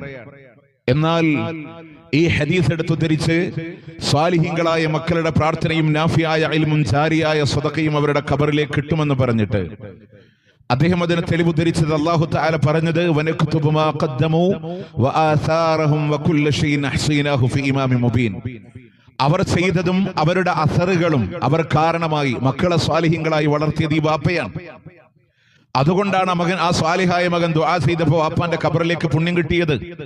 നാഫിയായ ഇൽമ ലോകത്തോട് പറഞ്ഞു കൊടുത്ത് വിട പറഞ്ഞത് ഈ മനുഷ്യനാണ്. ഈ മനുഷ്യന്റെ അസറാണ് ലോകത്തിന്ന് ഇൽമകൾ കൈകാര്യം ചെയ്യപ്പെടുന്നതെങ്കിൽ അതിന്റെ പ്രതിഫലം ഈ മനുഷ്യന് കിട്ടാൻ. ജാരിയായ സ്വതക്ക ജീവിത കാലഘട്ടത്തിൽ കൊടുത്തുപോയത് ഈ മനുഷ്യനാണ്.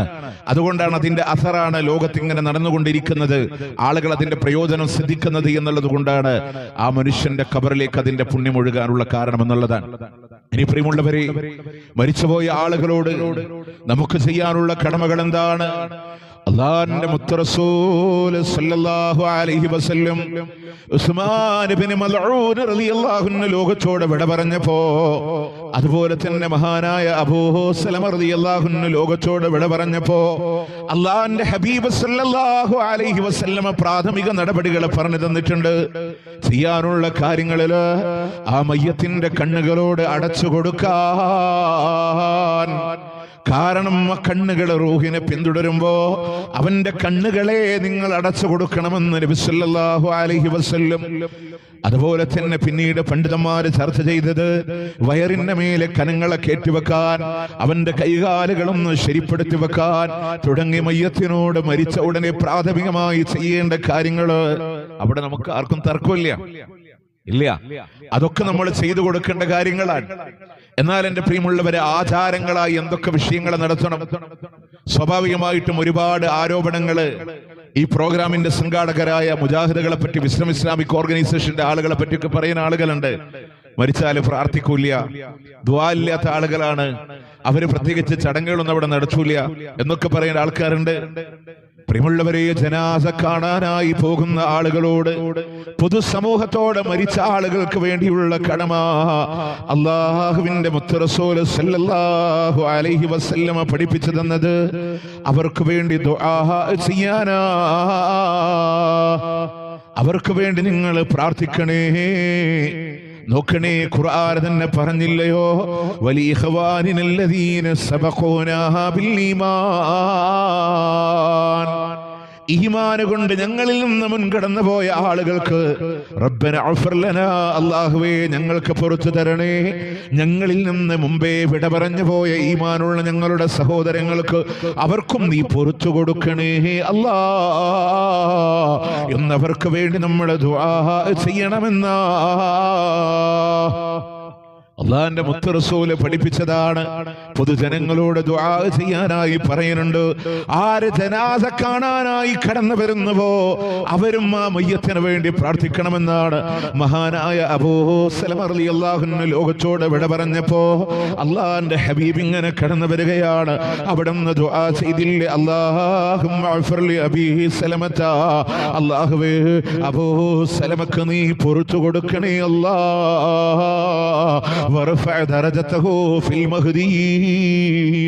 എന്ന് പറഞ്ഞ് ലോകത്തിന്റെ പ്രവാചകന് ദുആ ചെയ്തിട്ടുണ്ടെങ്കിലോ ഈ ഹദീസിനെ ശറഹ് ചെയ്ത ഉലമാക്കൾ നമ്മളോട് പറഞ്ഞതെന്താ, മയ്യത്ത് കാണാനായി ചെല്ലുമ്പോ ആ മയ്യത്തിന്റെ പേര് പറഞ്ഞ് നിങ്ങൾക്ക് ദുആ ചെയ്യാമെന്നുള്ളതാണ്. ഉദാഹരണത്തിന് അബൂബക്കർ എന്ന മനുഷ്യനാണ് വിട പറഞ്ഞതെങ്കിൽ അല്ലാഹുമ്മ അഗ്ഫിർ ലി അബീ ബക്കറ, അല്ലാഹുമ്മ അഗ്ഫിർ ലി അബ്ദി സ്വമദ, അല്ലാഹുമ്മ അഗ്ഫിർ ലി ഉമറ എന്ന് പറഞ്ഞ് ആരാണോ നാട്ടിൽ നിന്ന് വിട പറഞ്ഞതെങ്കിൽ, ആരുടെ മയ്യത്താണ് കാണുന്നതെങ്കിൽ ആ മയ്യത്തിന്റെ പേര് പറഞ്ഞ് നമുക്ക് ദുആ ചെയ്യാം. ഇനി പേരറിയില്ലെങ്കിൽ അല്ലാഹുമ്മ അഗ്ഫിർ ലി ഹാദൽ മയ്യിത്തി, അല്ലാഹുവേ ഈ മയ്യത്തിനെ നീ പുറത്തു കൊടുക്കണേ അല്ലാ എന്ന് പറഞ്ഞ് നിങ്ങൾ ദുആ ചെയ്യണമെന്ന് അല്ലാഹുവിന്റെ പ്രവാചകൻ സല്ലല്ലാഹു അലൈഹി വസല്ലം പറയാണ്. അപ്പൊ മരിച്ച വീട്ടില് പ്രാർത്ഥന ഇല്ലേ? പ്രാർത്ഥന ഉണ്ട്. പക്ഷെ എന്താ പ്രശ്നം എന്നറിയോ? എന്താ പ്രശ്നം എന്നറിയോ? ما من أمة ابتدعت بعد نبيها في دينها بدعة إلا أضاعت مثلها من السنة. ഏതേത് സമുദായം അവരുടെ പ്രവാചകന്മാരുടെ കാലശേഷം ഈ ദീനിലൂടെ പുതിയ പുതിയ ആചാരങ്ങൾ കടന്നു വന്നുവോ അതുപോലൊരു സുന്നത്തിനെ അവർ പാഴാക്കിയിട്ടല്ലാതെ ഇല്ല. ബിദ്അത്ത് സമൂഹത്തിൽ കടന്നു വരികയാണ്. എന്താ ബിദ്അത്ത് എന്ന് പറഞ്ഞാൽ? എന്താ പൂർത്തീകരിക്കപ്പെട്ട ഇസ്ലാമിൽ പുതുതായി കൊണ്ടുവരുന്നത്? ഒന്നുകൂടെ വ്യക്തമായി മനസ്സിലാക്കണം. ഭാഷാപരമായി പുതുനിർമ്മിതികൾ എന്നുള്ളതിന് ബിദ്അത്ത് എന്ന് പറയുന്ന ഭാഷാർത്ഥത്തിൽ മാത്രമാണ് പണ്ഡിത ലോകത്ത് അതിനെ പറഞ്ഞ ആളുകളാണ് നല്ല ബിദ്അത്ത്, ചീത്ത ബിദ്അത്ത് എന്നൊക്കെ പറഞ്ഞത്. ഭാഷയിൽ മാത്രം. ഉദാഹരണത്തിന് കെട്ടിടം ഉണ്ടാക്കുക, പിന്നെ വണ്ടി മേടിക്കുക, LCD പ്രൊജക്ട് ഉണ്ടാക്കുക എന്നൊക്കെ ഭാഷാപരമായ നിർവചനങ്ങളിൽ മാത്രം. എന്നാ ബിദ്അത്ത് എന്ന് പറയുന്ന പദത്തിന് അതിന് മതത്തിൽ ആചാരങ്ങളെ കൊണ്ടുവരലാണെങ്കിൽ നിങ്ങൾ നോക്ക്, അവിടെ കൃത്യമായിട്ട് പണ്ഡിത ലോകം അതിനെ ചർച്ച ചെയ്തപ്പോ അവർ പറഞ്ഞത് ഒന്നും പുതുനിർമ്മിതികളായിട്ടൊന്നും ഈ മതത്തിലൂടെ കൊണ്ടുവരാൻ പാടില്ല എന്നുള്ളതാണ്. ഇവിടെ നമ്മൾ അറിയേണ്ടത് ഒരു മനുഷ്യൻ മരിച്ചാൽ എന്ത് വേണം, ആചാരങ്ങൾ എന്ത് വേണം, അനുഷ്ഠാനങ്ങൾ എന്ത് വേണം, മാതൃക എവിടെ നിന്നാണ്? പ്രവാചകനിൽ നിന്നാണ്. ദുൽഹജ്ജ് 9 അസർ നമസ്കാര ശേഷം ലോകത്തിന്റെ പ്രവാചകൻ ഒട്ടകപ്പുറത്തിരിക്കവേ ജിബ്രീൽ അലൈഹിസ്സലാം ഓതിക്കൊടുത്ത മനോഹരമായ ഖുർആനിൽ ഒരു ആയത്തുണ്ട്. 5-ാം അധ്യായം സൂറത്ത് മാഇദ 3-ാമത്തെ ആയത്ത്. ഇവിടെ നിന്ന് അങ്ങോട്ട് പറയുന്ന കാര്യങ്ങൾ പ്രിയപ്പെട്ട ഈ നരക്കാവിലെ ജനങ്ങളോടൊക്കെ പറയാനുള്ളത്, മിനിമം ഒരു ആൻഡ്രോയിഡ് ഫോണെങ്കിലും കയ്യിലുള്ളവരായിരിക്കും. നിങ്ങൾക്ക് നോട്ട് ചെയ്യാം. കാരണം എന്തെന്നറിയോ? അവര് പറഞ്ഞത് പലതും കാര്യമില്ല എന്ന് നാളെ ആൾക്കാർ പറയുമ്പോ അത് മുജാഹിദേര് പറഞ്ഞ അർത്ഥമില്ലേ എന്ന് പറയും. അതുകൊണ്ട് ഈ ആയത്തിന് തഫ്സീറിൽ എന്ത്, സമസ്തയുടെ പരിഭാഷകളിൽ എന്ത് അർത്ഥം പറയുന്നു നിങ്ങൾക്ക് പരിശോധിക്കാം. സ്വീകാര്യന്മാരായ ഉസ്താദന്മാരോട് ചോദിക്കാം.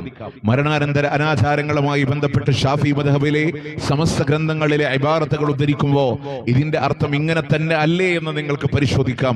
കാരണം അത് ഭാഷ്യം വൈരാഗ്യമൊന്നുമില്ല. നാളെ ഖബറിൽ മുത്തുനബിയെ കാണിച്ച് ഇതാരെന്ന് ചോദിക്കുമ്പോ എന്റെ നബിയാന്ന് മറുപടി പറയാനാണ്. ഇസ്ലാം എന്നുള്ളത് പൂർണ്ണമായ മതാണ് അല്ലേ? ഖുർആനിലെ ആയത്തിറങ്ങാണ്, അൽയൗമ അക്മൽതു ലക്കും ദീനക്കും വഅത്മംതു അലൈക്കും നിഅമതി വറദീതു ലക്കുമുൽ ഇസ്ലാമ ദീനാ. അൽയൗമ, ഇന്നേ ദിവസം, ഇതാ അക്മൽതു ലക്കും ദീനക്കും, നിങ്ങളുടെ മതത്തെ ഇതാ അല്ലാഹു നിങ്ങൾക്ക് പൂർത്തീകരിച്ചുകൊണ്ട് നൽകുകയാണ്. വഅത്മംതു അലൈക്കും നിഅമതി, എന്റെ അനുഗ്രഹങ്ങളെ നിങ്ങളുടെ മേലെ പരിപൂർണമാക്കി തരികയും ചെയ്തു. വറദീതു ലക്കുമുൽ ഇസ്ലാമ ദീനാ, ഇസ്ലാമിനെ മതമായി തൃപ്തിപ്പെട്ടുകൊണ്ട് നൽകിയും നാട്. അള്ളാന്റെ മുത്തുനബിയിലൂടെ അള്ളാഹു ഇസ്ലാമിനെ പൂർത്തീകരിച്ചു എന്നാണ് ഈ ആയത്ത് ഉദ്ധരിച്ചുകൊണ്ട് മഹാനായ ഇമാം മാലിക് റഹ്മത്തുള്ളാഹി അലൈഹി പറയാണ്, ആ മതത്തിൽ നമ്മുടെ വക ഒന്നിനെയും കൊണ്ടുവരണ്ട, അതിൽ നിന്ന് ഒന്നിനെയും എടുത്തു കളയാനും നമുക്ക് ആർക്കും അധികാരമില്ല. അത് വെറുതെ പറയാണോ? അല്ല. അൽ ഇഅ്തിസാം എന്ന് പറയുന്ന കിതാബില് 49-ാമത്തെ പേജിലൂടെ കാണാ, മൻ ഇബ്തദഅ ഫിൽ ഇസ്ലാമി ബിദ്അ, ആരെങ്കിലും ഈ മതത്തിലൂടെ പുതുതായി ഒരു ആധാരത്തെ കൊണ്ടുവന്നാൽ ഹസന, അതിനവൻ നല്ലതല്ലേ എന്ന് കാണുക കൂടെ ചെയ്തു പോയാൽ, ഒരു പുതിയ ആധാരം കൊണ്ടുവന്നിട്ട് അവൻ വാശി പറയാണ്, ഇത് നല്ല പുത്തൻ ആചാരമല്ലേ? സാധാരണക്കാരെ നിങ്ങൾ ചോദിച്ചു നോക്ക്, ഏത് സഹാബിയുടെ കമയ്യത്തിന്റെ ചാരത്താണ് ഖുർആൻ ഓതിയത്? ആരാണ് ദിക്ർ ചൊല്ലിക്കൊണ്ടുപോയത്? ആരാണ് ഖത്തമോദി വഴങ്ങുക എന്ന ചടങ്ങുണ്ടാക്കിയത്? ആരാണ് 3ഉം 5ഉം 7ഉം 40ഉം ഉണ്ടാക്കിയത്? ആരാണ് ആണ്ടുണ്ടാക്കിയത്? ഉസ്താദേ, ഇത് സഹാബത്ത് ചെയ്തിട്ടുണ്ടോ? അള്ളാന്റെ ഹബീബിന്റെ കാലത്തുണ്ടോ എന്ന് ചോദിക്കുമ്പോ ഉസ്താദുമാര് പറയും, ഇതൊക്കെ നല്ല പുത്തൻ ആചാരമാണ്, അങ്ങനെ നല്ലതല്ലേ എന്ന് പറഞ്ഞിട്ടോ ആരെങ്കിലും മതത്തിലൂടെ പുതുതായി ഒന്ന് കൊണ്ടുവന്നാൽ ഫഖദ് സഅമ, അവൻ വാദിക്കുന്ന വാദം എന്താണെന്നറിയോ? അന്ന മുഹമ്മദൻ സല്ലല്ലാഹു അലൈഹി വസല്ലം ഖദ് ഖാന ഫിർ റിസാല, അല്ലാഹുവിന്റെ മുത്ത് റസൂൽ അവിടുത്തെ ദൗത്യത്തിലൂടെ വഞ്ചന കാണിച്ചു എന്നാണ്. അല്ലാഹുവിന്റെ മുത്തുനബിയെ വഞ്ചകൻ എന്നവൻ വാദിച്ചവനാണ്. ലിഅന്നല്ലാഹു തആല യഖൂൽ, കാരണം അല്ലാഹു തആല പറയുന്നുണ്ട്, അൽയൗമ അക്മൽതു ലക്കും ദീനക്കും, ഇന്നേ ദിവസം ഇതാ നിങ്ങളുടെ മതത്തിനെ പൂർത്തീകരിച്ചു എന്ന് അല്ലാഹു പറയുന്നുണ്ട്. കാരണം എന്തേ? ഒന്നുകൂടെ പഠിക്കണേ. ആയത്തിറങ്ങുന്നത് ദുൽഹജ്ജ് 9-നാണ്. ദുൽഹജ്ജും കടന്ന് മുഹറവും കടന്നു സഫറിന്റെ അവസാനത്തില് അള്ളാന്റെ ഹബീബിന് വഫാത്തിന്റെ രോഗം വരികയാ. റബീഉൽ അവ്വലിന്റെ ആദ്യത്തിലൂടെ ലോകത്തോട് വിട പറഞ്ഞിട്ടുണ്ടെങ്കിൽ വിട പറയുന്നതിന്റെ 2.5-3 മാസങ്ങൾക്ക് മുമ്പ് അവതീർണമായ ആയത്തിലൂടെ അല്ലാഹ് പറയാ, ഇസ്ലാമിനെ പൂർത്തീകരിച്ചു എന്നാ. അഥവാ ആ മതത്തിലേക്ക് നമ്മളുടെ വക എടുത്തു വെക്കാൻ ഒന്നും നമുക്ക് എടുത്തു കളയാനും അവകാശമില്ല. റസൂലുള്ളാഹി പറയുന്നു, പൂർണ്ണമായും നിങ്ങൾക്ക് ഞാൻ പറഞ്ഞു തന്നു. ഇതിന്റെ ഇടയില് നിങ്ങൾ കാര്യമായി ഒന്ന് സഹകരിക്കണമെന്ന്, ഈ പ്രോഗ്രാമിന്റെ വിജയത്തിന് വേണ്ടി സഹകരിക്കണമെന്ന് അഭ്യർത്ഥിക്കാൻ. പ്രിയമുള്ളവരെ, നമ്മൾ മനസ്സിലാക്കേണ്ടത്, ഒരാൾ നല്ലതല്ലേ പറഞ്ഞ് കൊണ്ടുവരുമ്പോ അതിന്റെ അർത്ഥം എന്താ? ഈ നല്ല കാര്യം റസൂലുള്ളാഹി പറയാതെ നമ്മളെ വഞ്ചിച്ചു എന്നാണ്. എത്ര വലിയ അപകടം! അടുത്ത വാക്കൊന്ന് അടിവരയിട്ട് വെക്കണേ. ഫമാലം യകുൻ യൗമഇദിൻ ദീനാ ഫലാ യകൂനുൽ യൗമ ദീനാ. ആകയാൽ പ്രവാചകന്റെ കാലഘട്ടങ്ങളിൽ മതമില്ലാതിരുന്ന ഏതൊക്കെ കാര്യമുണ്ടോ, ഫലാ യകൂനുൽ യൗമ ദീനാ, അതിന്നും നിങ്ങൾക്ക് മതമാവുകയില്ല. അള്ളാന്റെ ഹബീബിന്റെ കാലഘട്ടങ്ങളിൽ ഒരുപാട് മരണങ്ങൾ നടന്നിട്ടുണ്ടെങ്കിൽ അവിടെ മുത്ത് റസൂലിന്റെ സഹാബത്തിന്റെ ജീവിതത്തിൽ ഒരു അൽ-ഫാത്തിഹ ഇല്ലെങ്കിൽ അതിന്നും നിങ്ങൾക്ക് ദീനല്ല. റസൂലുള്ളാഹിന്റെ കാലഘട്ടങ്ങളിൽ ഇൽമു പഠിക്കുന്ന സഹാബത്തിനെ കൊണ്ടുപോയിട്ട് ഒരു ഖുർആൻ പാരായണം ഉണ്ടാക്കിയിട്ടില്ലെങ്കിലോ അതിന്നും നിങ്ങൾക്ക് ദീനല്ല. റസൂലുള്ളാഹിന്റെ കാലഘട്ടങ്ങളിൽ നിന്ന് 5 ആരാവാണ് 7 ആണ് 40 ആണെന്ന് പറഞ്ഞു ഒരു ചടങ്ങുണ്ടാക്കിയിട്ടില്ലെങ്കിൽ അതിന്നും നിങ്ങൾക്ക് ദീനല്ല. റസൂലുള്ളാഹിന്റെ കാലഘട്ടങ്ങളിൽ ഇന്ന് മഗ്‌രിബിന് ശേഷം ഒരാഴ്ചത്തേക്ക് 70,000 ദിക്റുണ്ടെന്ന് പറഞ്ഞിട്ടില്ലെങ്കിൽ അതിന്നും നിങ്ങൾക്ക് ദീനല്ല. റസൂലുള്ളാഹിന്റെ കാലശേഷങ്ങളോ പ്രിയമുള്ളവരെ ഇന്ന് മരിച്ചതിന് 40 ആണ് ദിക്റിന്റെ ആണ്ടാണെന്ന് പറഞ്ഞൊരു മജ്‌ലിസ് ഉണ്ടായിട്ടില്ലെങ്കിൽ അതിന്നും നിങ്ങൾക്ക് ദീനല്ല. റസൂലുള്ളാഹിന്റെ കാലശേഷം മറവ് ചെയ്ത സഹാബത്തിന്റെ വീട്ടിലേക്ക് തിരിച്ചു വന്നിട്ട് ഒരു സദ്യ ഉണ്ടാക്കിയിട്ടില്ലെങ്കിൽ അതിന്നും നിങ്ങൾക്ക് ദീനല്ല. റസൂലുള്ളാഹിന്റെ കാലഘട്ടങ്ങളിൽ ഒരു മൗലിദ് പാരായണങ്ങൾ ഉണ്ടായിട്ടില്ലെങ്കിൽ അതിന്നും നിങ്ങൾക്ക് ദീനല്ല. റസൂലുള്ളാഹിന്റെ കാലഘട്ടങ്ങളിൽ അവിടുത്തെ ഉമ്മമാര് പള്ളിയിലേക്ക് പോയിട്ടില്ലെങ്കിൽ അതിന്നും നിങ്ങൾക്ക് ദീനല്ല. അന്ന് പോയിട്ടുണ്ടെങ്കിലോ ഇന്നും നിങ്ങൾക്ക് ദീനാ. അന്നില്ലാത്തതൊന്നും ദീനല്ല, അന്നുള്ളതൊക്കെ ഇന്ന് ദീനാണ്. അന്ന് മരിച്ചോടത്തെ ദുആ നടന്നിട്ടുണ്ടോ? ഉണ്ട് എങ്കിൽ അത് ദീനാണ്. പക്ഷേ റസൂൽ ദുആ ചെയ്ത സഹാബത്ത് ആമീൻ പറയലല്ല. അന്ന് സ്വതക്ക ചെയ്തിട്ടുണ്ടോ? ഉണ്ട് എങ്കിൽ അത് ദീനാണ്. പക്ഷെ 3-നോ 5-നോ 7-നോ 40-നോ അല്ല എങ്കിൽ ആ ചടങ്ങ് ഇസ്ലാമല്ല, സ്വതക്ക ഇസ്ലാമാണ്. അന്ന് നിസ്കാരണ്ടോ? ഉണ്ട് എങ്കിൽ അത് ദീനാണ്. നമ്മളുടെ വക കൊണ്ടുവരണ്ട. അള്ളാന്റെ ഹബീബ് എന്തൊന്ന് കിട്ടുമെന്ന് പറഞ്ഞോ അതൊക്കെ ഉണ്ട്. നമ്മളൊക്കെ പറയുന്ന ഇതൊക്കെ ദീനാണ്. ശരി, ഞാനൊരു വാദത്തിന് വേണ്ടി പറയാ, അത് ശരി നിങ്ങൾ വിചാരിച്ചോ? നമ്മൾ മരിച്ച ഉസ്താദ് പറയാ മറവ് ചെയ്ത് എല്ലാവരും വരണം, ഇവിടെ നിങ്ങൾക്ക് പ്രത്യേകിച്ച് ഇന്ന് മരിച്ച വീട്ടിൽ ചോറുണ്ട് തിന്നിട്ടേ പോവാന്ന് പറഞ്ഞ് മയ്യത്തിന്റെ ചൂടാറിനു മുമ്പ് അവിടെ നെയ്ച്ചോറും പോത്തും ചൂടായിക്കൊണ്ടിരിക്കും. അതാണ് നമ്മുടെ നാട്ടിന്റെ പ്രത്യേകത.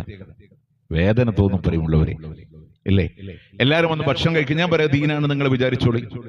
3-ാം ഫാത്തിഹ ദീനാണെന്ന് വിചാരിച്ചോളി, 5-ാരാവ് ദീനാന്ന് വിചാരിച്ചോളി, 7 ദീനാന്ന് വിചാരിച്ചോളി, 70,000 ദിക്ർ ചൊല്ലി അയക്കലും ദീനാൻ. നേരത്തെ ഇവിടെ സ്വലായി പറഞ്ഞില്ലേ, ഈ നാട്ടിന്ന് നരേക്കാവിന്റെ നാട്ടിന്ന് ഒരു 10 കൊല്ലം മുമ്പ് മരിച്ചവരൊക്കെ ഇങ്ങനെ തിരിച്ചു വന്ന് അവരേക്കും പഠിച്ചു. ഇതെന്താ ഇങ്ങനെ? അതിപ്പോ വന്ന് ഉസ്താദ് പഠിപ്പിച്ചതാണ്, നല്ലതാണ് അല്ലേ? ഒരു 30 കൊല്ലം മുമ്പ് പരിചയമില്ലാത്ത എന്തൊക്കെ വന്നു നമ്മുടെ നാട്ടിൽ. ഞാൻ പറയുന്ന വാദത്തിന് ഇതൊക്കെ ശരിയെന്ന് തന്നെ നമ്മൾ വിചാരിക്കാം, അല്ലേ? നാളെ പരലോകത്ത് അല്ലാഹുവിന്റെ കോടതിയിൽ കടന്നു വരുമ്പോ അബൂബക്കർ, ഉമർ, ഉസ്മാൻ, അലി റളിയല്ലാഹു അൻഹു ഒരു ഭാഗത്ത് ഇങ്ങനെ നിൽക്കുക. സദം സഗീദൻ സുബൈ റംതുൽ ഹാതും വഅബി ഉബൈദതൻ വബിനിഉ ഫിന്നാശിരിൽ കറമി. അല്ലാഹുവിന്റെ റസൂലിന്റെ നാവ് കൊണ്ട് സ്വർഗമുണ്ടെന്ന് പറഞ്ഞ 10ഓളം വരുന്ന സ്വഹാബ അവരുടെ അമലു സാലിഹാത്തിന്റെ ഏടുകളായി ഇങ്ങനെ നിൽക്കാണ്. 2025-26 നരേക്കാവിലെ മുസ്ലിങ്ങളൊക്കെ അവരുടെ അമലു സാലിഹാത്തിന്റെ ഏട്, ഇതൊക്കെ അമലു സാലിഹാത്താന്ന് കരുതിക്കായിട്ട് ഇങ്ങനെ നിൽക്കാൻ. അബൂബക്കർ റളിയല്ലാഹുവിന്റെ, ഉമർ റളിയല്ലാഹുവിന്റെ ഏടിലെ ദിക്റുണ്ട്, സ്വലാത്തുണ്ട്, ദുആയുണ്ട്, സുന്നത്ത് നമസ്കാരമുണ്ട്, സ്വതക്കയുണ്ട്, ജിഹാദുണ്ട്, രോഗസന്ദർശനങ്ങളുണ്ട്, രാത്രി നമസ്കാരമുണ്ട്, തഹജ്ജുദുണ്ട്, വിത്റുണ്ട്, ഖിയാമുൽ ലൈലുണ്ട്, റമദാനുണ്ട്, എല്ലാം ഉണ്ട്. നരേക്കാവരേടില് ജുമയുണ്ട്, നിസ്കാരമുണ്ട്, ദിക്ർ ഹൽക്കുണ്ട്, റാത്തീബ് മൗലൂദുണ്ട്, ഉറൂസുണ്ട്, മജ്‌ലിസുന്നൂറുണ്ട്, മഹ്ദറത്തുൽ ബദരിയുണ്ട്, 5-ആരാവുണ്ട്, മരിക്കങ്ങനെ റോട്ടിൽ മയ്യത്തായി പോയപ്പോ ചൊല്ലി ഉറക്കുള്ള ദിക്റുണ്ട്. അതുപോലെ തന്നെ ഈ ഇനിത വരാനിരിക്കുന്ന പിന്നെ ബറാത്ത് രാവിന്റെ ഖബർ സിയാറത്തുണ്ട്. അങ്ങനെ ഒരുപാട് 40,000 70,000 ദിക്റുകളുണ്ട്. 5-ആരാവിന്റെ സദ്യയുണ്ട്, 40ന്റെ ചടങ്ങുണ്ട്, ആണ്ടിന്റെ സദ്യകളുണ്ട്. ഇത് ഈ അമലു സാലിഹൊക്കെ ആയിട്ട് ഇങ്ങനെ നിൽക്കുമ്പോൾ നിങ്ങൾ ആലോചിച്ചൊക്കെ അബൂബക്കർ റളിയല്ലാഹു അൻഹു, ഉമർ റളിയല്ലാഹു അൻഹു ചോദിക്കും, എന്താ മുത്തുനബിയെ നരേക്കാവരേടിൽ കുറെ അമലു സാലിഹാത്ത് ഉണ്ടല്ലോ, എന്താ റസൂലി? മജ്‌ലിസുന്നൂർ, മഹ്ദറത്തുൽ ബദരിയ, മങ്കൂസ് മൗലൂദ്, 5-ആരാവ്, 40, അതുപോലെ തന്നെ ദിക്ർ, അങ്ങനെ കുറെ സാധനങ്ങൾ 70,000. ഇതെന്താ നബി ഞങ്ങളോട് പറഞ്ഞു തരാത്തത്? അത് അബൂബക്കർ, ഉമർ നിങ്ങൾക്കൊന്നും മനസ്സിലാവാത്തോണ്ടാണ്. ഇടക്കരയിലുള്ള നരേക്കാവർക്ക് മാത്രം മനസ്സിലായിട്ടുള്ള അമലു സാലിഹാത്താണെന്ന് പറയുന്ന ഒരു ഗതികേട് അള്ളാന്റെ ദീനിനുണ്ടാവും നിങ്ങൾ വിചാരിക്കുന്നുണ്ടോ? ഉണ്ടോ? നമ്മൾ പറയണെന്തെന്നറിയോ? ഒരു ദിവസം മതമായി ചെയ്യുന്ന മുഴുവൻ കാര്യങ്ങൾ ഒരു പേപ്പറിൽ ഇങ്ങനെ എഴുതി വെക്കാം. രാവിലെ എഴുന്നേറ്റത്, വുദു എടുത്തത്, പല്ലു തേച്ചത്, പ്രിയമുള്ളവരെ സുബഹി നമസ്കരിച്ചത്, ഹദ്ദാദ് ഓതിയത്, നാരിയ സ്വലാത്ത് ചൊല്ലിയത്, കുത്തുബിയ്യത്തിന് പോയത്, ളുഹാ നമസ്കരിച്ചത്, മരണ വീട്ടിൽ പോയത്, ആമീൻ പിടിച്ചത്, ലാ ഇലാഹ ഇല്ലല്ലാഹ് എന്ന് പറഞ്ഞ് റോട്ടിലൂടെ നടന്നു പോയത്, മയ്യത്തിന്റെ തലഭാഗത്തിരുന്ന് ചൊല്ലിക്കൊടുത്തത്, മരണ വീട്ടിൽ ഖുർആൻ ഓതിയത്, മയ്യത്ത് നമസ്കാരങ്ങളിലൂടെ പങ്കെടുത്തത്, പ്രിയമുള്ളവരെ മയ്യത്തിന് വേണ്ടി ഇസ്തിഗ്ഫാറിന് ചോദിച്ചത്, തൽഖീന് ചൊല്ലിയത്, അങ്ങനെ മറവ് ചെയ്ത് തിരിച്ചു വന്ന് സദ്യ ചൊല്ലിയത്, നമ്മളുടെ വീട്ടിൽ നിന്ന് ഭക്ഷണമുണ്ടാക്കി മരണ വീട്ടുകാർക്ക് അങ്ങോട്ട് കൊണ്ടുപോയി കൊടുത്തതുണ്ടെങ്കിൽ അത് ഇങ്ങനെ അമലായി ചെയ്തത് മുഴുവൻ ഇങ്ങനെ എഴുതി വെക്കാം. എന്നിട്ട് അതിൽ 1400 പഴക്കമുള്ളത് മുഴുവൻ ടിക്ക് ചെയ്യാം. അതിനിടയിൽ കടന്നു വന്നതൊക്കെ വെട്ടിക്കളയാം. ദന്തശുദ്ധീകരണത്തിന് പ്രതിഫലമുണ്ടെന്ന് പറഞ്ഞതിന് 1400 പഴക്കം, നഖം മുറിച്ചതിന് പ്രതിഫലമുണ്ടെന്ന് പറഞ്ഞതിന് 1400 പഴക്കം, വുദു എടുത്തതിനും നിസ്കരിച്ചതിനും 1400 പഴക്കം, മുഹിയദ്ദീൻമാല പാടിയതിന് 400 ചില്ലറ കൊല്ലം കോഴിക്കോട് ബ്ലോക്കായി മുത്തുനബിക്ക് എത്തിയില്ല. കുത്തുബിയ്യത്ത് ചൊല്ലിയ തമിഴ്നാട് വരെ എത്തി, അള്ളാന്റെ ഹബീബിലേക്ക് പോയില്ല, അവിടെ ബ്ലോക്കായി. പ്രിയമുള്ളവരെ, അങ്ങനെ നാരിയ സ്വലാത്ത് ചൊല്ലി ഈജിപ്ത് വരെ എത്തി, അള്ളാന്റെ ഹബീബിലേക്ക് എത്തിയില്ല. മരണ വീട്ടിൽ മയ്യത്ത് കാണുമ്പോൾ ദുആ ചെയ്തു, 1400 കൊല്ലം പഴക്കം ടിക്ക് ചെയ്തു. നേരെ മറിച്ച് ഉസ്താദ് ഇങ്ങനെ ശ്വാസം വിട്ട് പാമീം പറഞ്ഞു, ഇടക്കുന്ന ബ്ലോക്കായി, ഖലാസ്. മരിച്ച വീട്ടിലേക്ക്, നിങ്ങളുടെ വീട്ടിൽ നിന്ന് ഭക്ഷണം ഉണ്ടാക്കി മരിച്ച വീട്ടുകാർക്ക് കൊണ്ടുപോയി കൊടുക്കണം. 1400 പഴക്കം ടിക്ക് ചെയ്തു. അല്ല, മരിച്ച വീട്ടിൽ അവിടെ പോയിട്ട് എല്ലാരും കൂടെ ഫുഡ് അടിച്ചു പോന്നു, അത് ഇടക്കുന്ന വിതൈകൾ ഉണ്ടാക്കി കട്ട് ചെയ്തു. അങ്ങനെ 1400 പഴക്കമുള്ളതൊക്കെ എടുക്കുക, ഇടയിൽ നമ്മൾ കൊണ്ടുവന്നതൊക്കെ നമ്മൾ ഒഴിവാക്കുക. അപ്പൊ അൽഹംദുലില്ലാഹ് ശുദ്ധമായൊരു ദീന് കിട്ടും. അപ്പൊ നമ്മളൊക്കെ വിചാരിക്കണേ ദിക്റില്ലേ, നല്ലതല്ലേ എന്നുള്ളതാണ്. നിങ്ങൾ ആലോചിച്ചൊക്കെ പ്രിയമുള്ളവരെ, ഒരാൾ തുമ്മിയിട്ട് പറഞ്ഞു അൽഹംദുലില്ലാഹ് വസ്സലാമു അലാ റസൂലില്ലാഹ്, അൽഹംദുലില്ലാഹ് വസ്സലാമു അലാ റസൂലില്ലാഹ്. നല്ല പദമല്ലേ? ഇത് കേട്ട മുത്തുനബിയുടെ സുന്നത്തുകള് ജീവിതത്തിലൂടെ അച്ചടിയായി പകർത്തുന്ന മുത്തബിഉസ് സുന്ന അബ്ദുല്ലാഹ് ഇബ്നു ഉമർ റളിയല്ലാഹു അൻഹു അവിടുന്ന് തിരിച്ചു പറയുന്നുണ്ട്, വലൈസ ഹകദാ അല്ലമനാ റസൂലുള്ളാഹി സ്വല്ലല്ലാഹു അലൈഹി വസല്ലം. ഇതുപോലെ പറയാൻ അല്ലാഹുവിന്റെ മുത്ത് റസൂൽ നമ്മളോട് പഠിപ്പിച്ചിട്ടില്ല. തുമ്മിയാല് അൽഹംദുലില്ലാഹ് എന്ന് പറയാൻ പഠിപ്പിച്ചതാരാണ്? അള്ളാന്റെ ഹബീബാണ്. എന്നാൽ അതിന്റെ കൂടെ വസ്സലാമു അലാ റസൂലില്ലാഹ്. നല്ല പദമല്ലേ, നല്ല അർത്ഥമല്ലേ? അള്ളാന്റെ റസൂലിന് അള്ളാന്റെ രക്ഷ ഉണ്ടാവട്ടെ എന്നാ. പക്ഷെ അള്ളാന്റെ ഹബീബ് ഒരു വാക്ക് പറഞ്ഞാൽ അവിടെ നിന്നോളണം. അതിനപ്പുറം നമ്മളുടെ വക കൊണ്ടുവരാൻ അധികാരമില്ല. ഉറങ്ങാൻ കിടക്കുമ്പോഴുള്ള പ്രാർത്ഥന, വബി നബിയിക്കല്ലദീ അർസൽത. ഒരു സഹാബിയോട് ചെല്ലാൻ വേണ്ടി പറഞ്ഞപ്പോ സഹാബി ചൊല്ലിക്കൊടുത്തു, വബി റസൂലിക്കല്ലദീ അർസൽത. അള്ളാന്റെ ഹബീബ് ചോദിക്കുക, നിനക്ക് ഞാൻ എന്താ പറഞ്ഞേ? വബി നബിയിക്കല്ലദീ അർസൽത. നീ എന്താ എനിക്ക് ചൊല്ലി തന്നെ? വബി റസൂലിക്കല്ലദീ അർസൽത. മുത്തുനബി പറഞ്ഞു, പറ്റൂല, വബി നബിയിക്കല്ലദീ അർസൽത. എന്റെ മുഹമ്മദ് നബി റസൂലല്ലേ? റസൂലാണ് എന്ന് മാത്രമല്ല, ഉലുൽ അസ്മിന്റെ പ്രവാചക ചക്രവർത്തിയ. പക്ഷെ എന്തുകൊണ്ടാ പറ്റൂല എന്ന് പറഞ്ഞേ? ഹാഫിദ് ഇബ്നു ഹജറുൽ അസ്കലാനി ഫത്ഹുൽ ബാരിയിലൂടെ പറയാണ്, അത് അല്ലാഹുവിന്റെ വഹിയാണ്, തിരുത്താനുള്ള അധികാരം നമുക്കില്ല. ഇവിടെ ശ്രദ്ധിക്കണേ, അള്ളാന്റെ ഹബീബ് പഠിപ്പിച്ച ഒരു ഹദീസിലെ നബി എന്ന് പറയുന്ന ഇത്രയും പോകുന്ന ഒരു വാക്ക് മാറ്റാൻ നമുക്ക് അധികാരമില്ലെങ്കിൽ, പള്ളിയിലെ ഉസ്താദിന് എവിടെ നിന്നാണ് ഇത്രയും പോകുന്ന വാക്കുണ്ടാക്കാനുള്ള തെളിവ് കിട്ടിയത്? അള്ളാന്റെ മതം സുരക്ഷിതമാണ്. നമ്മളുടെ വക ഒന്നും കൊണ്ടുവരാൻ ഒരാൾക്കും അധികാരമില്ല. ഇനി ആ ബിദ്അത്ത് വരുമ്പോഴുള്ള തകരാറാണ്, സുന്നത്ത് നശിക്കും. ഈ ശബ്ദം ശ്രവിക്കുന്ന എടക്കരയിലെ നരേക്കാവുകാരോടാണ്, മരിച്ചാൽ നിങ്ങൾ മയ്യത്തിന്റെ അടുത്ത് പോയി ഇങ്ങനെ ദുആ ചെയ്യണമെന്ന് ഏതെങ്കിലും ഒരു ഉസ്താദ് നിങ്ങളോട് പറഞ്ഞെന്നോ? ഞങ്ങൾ പറയുന്നു, അള്ളാഹുവിന്റെ മുത്തുനബി പറഞ്ഞു തന്നിട്ടുണ്ട്, സ്വഹാബത്ത് ജീവിതത്തിലൂടെ കൊണ്ടു നടന്നിട്ടുണ്ട്. അതുകൊണ്ടാണ് ഹദീസുണ്ട്, അബൂ സലമയുടെ മയ്യത്തിന്റെ അവിടെ അള്ളാഹുവിന്റെ ഹബീബ് ദുആ ചെയ്തിട്ടുണ്ട്. ഈ ഇരിക്കുന്ന സഹോദരിമാർക്കറിയാ, ഇവിടെ ഇരിക്കുന്ന പുരുഷന്മാർക്കറിയാ എങ്ങനെയാ ഒരു മയ്യത്തിന്റെ അടുത്ത് ദുആ ചെയ്യേണ്ടതെന്ന്. എന്തുകൊണ്ടെന്നറിയോ? അവര് മിമ്പറിന്റെ താഴെ പഠിച്ചവരാണ്, അവർ ഖുർആൻ ക്ലാസ്സിൽ പഠിച്ചവരാണ്. 24 മണിക്കൂർ വീടിന്റെ അകത്തളങ്ങളിൽ നിന്ന് ഇൽമ പഠിക്കാനുള്ള സംവിധാനങ്ങൾ പീസ് റേഡിയോ നിങ്ങളുടെ കയ്യിലുള്ള ആൻഡ്രോയിഡ് ഫോണുകളിലെ പ്ലേ സ്റ്റോറുകളിൽ നിന്ന് കേവലം ഒരു ദിവസം 24 മണിക്കൂറും വർക്ക് ചെയ്താലും 10 MB മാത്രം ചെലവാകുന്ന രൂപത്തിൽ ക്രമീകരിച്ചിട്ടുള്ള പീസ് റേഡിയോ സംവിധാനങ്ങളിൽ അകത്തിരുന്ന് ദീന് പഠിക്കാനുള്ള സൗകര്യങ്ങളുണ്ട്. അവര് പഠിച്ചു. നമ്മളോ ഒക്കെ പൗരോഹിത്യത്തിന്റെ കാൽക്കൽ കൊണ്ടുവന്നു വെച്ചു. എന്റെ മാറ്റം എന്താണെന്നറിയോ? ഒരു മുജാഹിദിന്റെ വീട്ടിലെ കുട്ടി അവന്റെ വാപ്പ മരിച്ചാൽ മയ്യത്തിന്റെ അടുത്ത് അവൻ സ്വയം ദുആ ചെയ്യും. അല്ലാഹുമ്മ അഗ്ഫിർലി അബി എന്ന് പറഞ്ഞ ദുആ ചെയ്യാൻ അവൻ അറിയും. അവന്റെ വാപ്പ ഗൾഫ് പോകുമ്പോ വാപ്പാന്റെ കൈ പിടിച്ചിട്ട് ദുആ ചെയ്യാൻ ആ മകനറിയാം.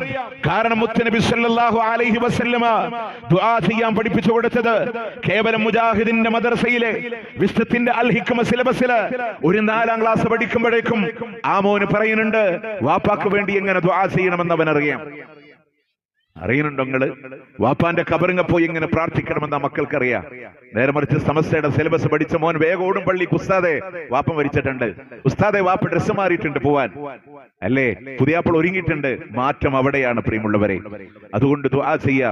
നമ്മളോ ദുആ ചെയ്തു എന്ന് ഫീല് വരണമെങ്കിലേ അവിടെ ഉസ്താദ് വന്നിട്ട് അമീൻ പിടിക്കണം, അല്ലേ?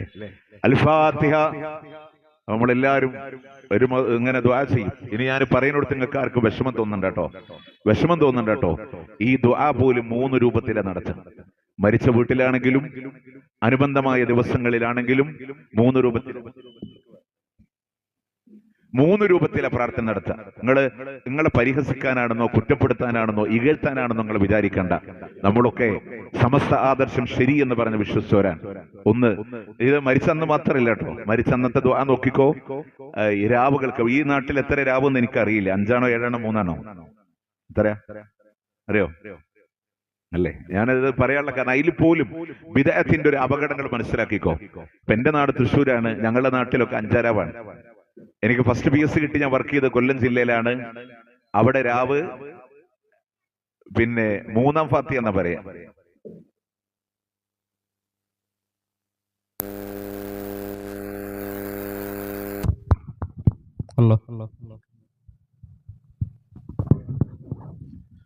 അവിടെ 3ാം ഫാത്തിഹ എന്ന് പറയാം, അല്ലേ? ഞാൻ പറഞ്ഞത് അറിയോ?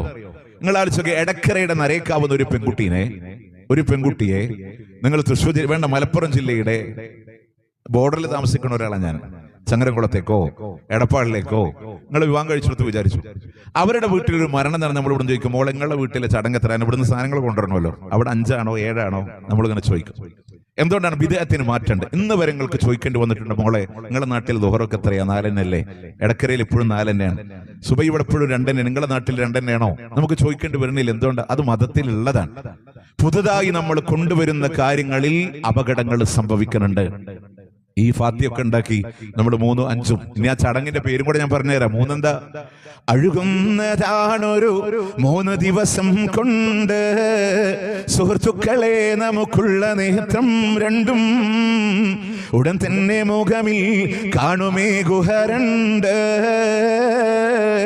നോക്കുന്ന പക്ഷം മണ്ടുമേ ഭയം കൊണ്ടേ. 3ാം ദിവസം മയ്യത്തിന്റെ കണ്ണിങ്ങനെ ഒഴുകാൻ. അന്ന് മോനിവിടെ പായസം വെച്ച് ആഹ്ലാദിക്കാൻ. 5ാം രാവ് എന്ന് പറഞ്ഞ തൊണ്ടക്കുഴി മുതൽ അടിവയർ വരെ വാപ്പാന്റെ കബറിൽ പൊട്ടിയൊലിക്കുന്ന ദിവസം അന്ന് മോന് കോഴിക്കാല് കടിച്ചു പറിക്കാം. നമ്മളിതൊക്കെ മയ്യത്തിന്റെ പേര് പറഞ്ഞിട്ടാണെന്നുള്ളതുകൊണ്ടാണ് വേദന. ഞാൻ പറയുന്നത് നിങ്ങളുടെ നാട്ടിൽ നടക്കുന്നുണ്ടോ ഇല്ലേ എന്ന് പരിശോധിക്കാനാണ്. പൈസയുള്ള ആളുകള്, ഏവറേജ് ആൾക്കാര്, പറ്റ പാവപ്പെട്ടോനെ ഇവിടെ എങ്ങനെയാണ് ഖുർആൻ ഓതാൻ? ഞാൻ പറഞ്ഞു, നിങ്ങൾ ഉണ്ടോ ഇല്ലേ നിങ്ങൾ നിരീക്ഷിച്ചാൽ മതി. നോക്ക് നല്ല പൈസ ഉള്ളവന്റെ വീട്ടിലാണെങ്കിൽ إلى حضرة النبي مصطفى محمد صلى الله عليه وسلم وإلى حضرة من ماتوا منها سؤال الفاتحة. أعوذ بالله من الشيطان الرجيم. بسم الله الرحمن الرحيم. الحمد لله رب العالمين الرحمن الرحيم مالك يوم الدين. അങ്ങനെ വന്നിട്ട് ഗൈറിൽ മഗ്ദൂബി അലൈഹിം വലദ്ദാലീൻ ആമീൻ. ബിസ്മില്ലാഹിർ റഹ്മാനിർ റഹീം. യാസീൻ വൽ ഖുർആനിൽ ഹകീം ഇന്നക ലമിനൽ മുർസലീൻ. ഐനോയിനൊക്കെ എവിടുന്ന് വരിക നമുക്കറിയില്ല. ഇനി ഒരു ഇടത്തരക്കാരന്റെ വീട്ടിലാണ് നിങ്ങൾ നോക്കി നോക്കെ വൈരിൽ മാധൂബി അലൈഹിം വലല്ലാലിൻ ആമീൻ യാസീനുൽ ഖുർആനിലൊക്കെ ഒറ്റ പോക്കാൻ. ഇനി പറ്റ പാവപ്പെട്ടവനാണെങ്കിലോ വൈരിൽ മാധൂബി അലൈഹിം വലല്ലാലിൻ ആമീൻ അല്ലാഹു സമദരം നമുക്ക് യാസീൻ ഉണ്ടാവില്ല. അതുണ്ടോ ഇല്ല എന്നുള്ളത്. കാസർഗോഡിന്റെ അപ്പുറത്ത് ഗണ്ണൻ എന്ന് മൊയിലേര് പറയണം, അത് സൗകര്യത്തിന് വേണ്ടിയിട്ടൊക്കെ ചെയ്യണതാണ്. ഈ സൗകര്യം നമ്മളൊരു ഈ മൗലൂദ് ഓതാരും പള്ളി ദർസിൽ പഠിച്ച ആൾ തന്നെയാണ് ഞാനും. അപ്പൊ അതുകൊണ്ട് ഇതൊക്കെ ഏതാന്നുള്ളത് നമുക്ക് വേദന ഉണ്ടായിട്ടുണ്ട്. കാരണം മൗലൂദ് ഓതുമ്പോഴും അങ്ങനെയാണ്, ഒരു സുആലിന് ഒരു ജവാബാണ്. ചിലപ്പോൾ 2 സുആലിന് ഒരു ജവാബ് ചൊല്ലും. പറ്റ പാവപ്പെട്ടവനാണ് ഈ കംപ്ലീറ്റ് സുആൽ ഓതിയിട്ട് ഒറ്റ ജവാബ് പഠിച്ച് അങ്ങോട്ട് തീർക്കും. ഇല്ലേ, നടക്കണില്ലേ? ഇനി മാത്രമല്ല, ഇനി ഞാൻ മക്കളോട് പറയാൻ, നിങ്ങളുടെ വാപ്പാക്കും ഉമ്മാക്കും വേണ്ടി നിങ്ങൾ പ്രാർത്ഥിക്കണം. ഖബർ സിയാറത്ത് ഉൾപ്പെടെ പൈസ കൊടുത്ത് ദുആ ചെയ്യുന്നവർ നിങ്ങൾ ദുആ ചെയ്യുന്ന ഒരു വ്യത്യാസമുണ്ട്. പൊന്നുമ്മാന്റെ ഖബറിന്റെ അവിടെ കടന്നു വരുമ്പോ അല്ലാ എന്നെ പോറ്റി വളർത്തിയ എന്റെ ഉമ്മാന്റെ ഖബറാണ് റബ്ബേ, എന്റെ ഉമ്മാക്ക് പുറത്തു കൊടുക്കണേ അല്ലാ. ഖബറിലെ സ്ഥിതിഗതികൾ നിനക്കറിയാമല്ലോ റബ്ബേ, ഖബറിനെ വിജയിപ്പിക്കണേ അല്ലാ. ആത്മാർത്ഥമായി ദുആ ചെയ്യൂലേ? നിങ്ങൾ ഞാൻ പറയുന്ന പോയിന്റ് ഒന്ന് ശ്രദ്ധിച്ചോക്കെ. നിങ്ങൾ ദുആ ചെയ്യണ എ ഓർ ബി ഏത് ഉസ്താദാണെങ്കിലും, ഞാൻ ആരും വ്യക്തിഹത്യ ചെയ്യണില്ല, അവരുടെ കയ്യൊന്നും നിങ്ങൾ ശ്രദ്ധിച്ചോക്ക്.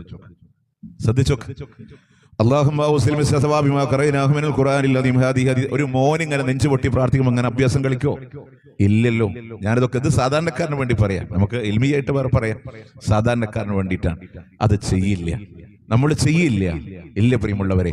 ഇനി നമ്മൾ ഈ ആമീൻ പറയുന്നുണ്ട്, ഉസ്താദ് ശ്വാസം വിടുമ്പോൾ ആമീൻ പറയും. എന്തിനാ ആമീൻ പറയണോ നമ്മൾ ആലോചിച്ചിട്ടുണ്ടോ? എനിക്കൊരു പ്ലോട്ട് ഉണ്ട്, ഒരു സ്ഥലമുണ്ട്. ആ ഭൂമി കളക്കാൻ വേണ്ടി ഞാനൊരു കൂലിപ്പണിക്കാരനെ ഏൽപ്പിച്ചു. അയാൾ വൈകുന്നേരം എൻ്റെ അടുത്ത് വന്ന് 900 രൂപ കൂലി പറഞ്ഞു. പക്ഷെ അയാൾ കളച്ചത് അയാളുടെ പറമ്പാണ്. അല്ലേ? എങ്ങനെ? ഇവിടെ പറമ്പ് തൊടി എന്നൊക്കെ അല്ലേ പറയാ. അയാളുടെ തൊടി കളച്ചിട്ട് എൻ്റെ അടുത്ത് വന്നിട്ട് പൈസ ചോദിച്ച് അങ്ങനെ ഉണ്ടാവും. നിങ്ങൾ ആലോചിച്ചു, ഉസ്താദ്മാരെ ദുആ ചെയ്യുന്ന രൂപമുണ്ട്.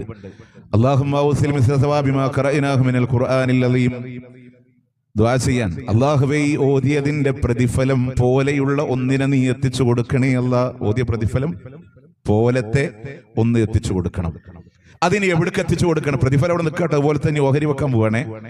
ഇലാ ഹദറത്തിൻ നബി മുസ്തഫ മുഹമ്മദിൻ സല്ലല്ലാഹു അലൈഹി വസല്ലം വഅലാ ആലിഹി വഅസ്ഹാബിഹി റസൂലുള്ളാഹിക്ക്, കുടുംബത്തിന്, അനുചരന്മാർക്ക്, വഇലാ ഹദറത്തിൽ ബദരീന വൽ ലുഹദീന വൽ ഖന്ദഖീന വസായിരി ശുഹദ, ബദരീങ്ങള്, ഉഹദീങ്ങള്, ഖന്ദഖ് യുദ്ധത്തിൽ പങ്കെടുത്തവര്, മറ്റുള്ള ശുഹദാക്കള്. പിന്നെ പറയുന്നുണ്ട് വഇലാ ഹദറത്തി ശൈഖ് മുഹിയുദ്ദീൻ അബ്ദുൽ ഖാദിർ ജീലാനി ഖദ്ദസല്ലാഹു സിർറഹുൽ അസീസ്, വഇലാ ഹദറത്തി ശൈഖ് റിഫാഇ നാഗൂരി അജ്മീരി ഏർവാടി മുത്തുപേട്ടി. അങ്ങനെ പറഞ്ഞ ആളുകളെ പിന്നെ ഇങ്ങനെ പറഞ്ഞിട്ട് ഇപ്പൊ പുതിയ കാലത്ത് കേട്ടതാണ്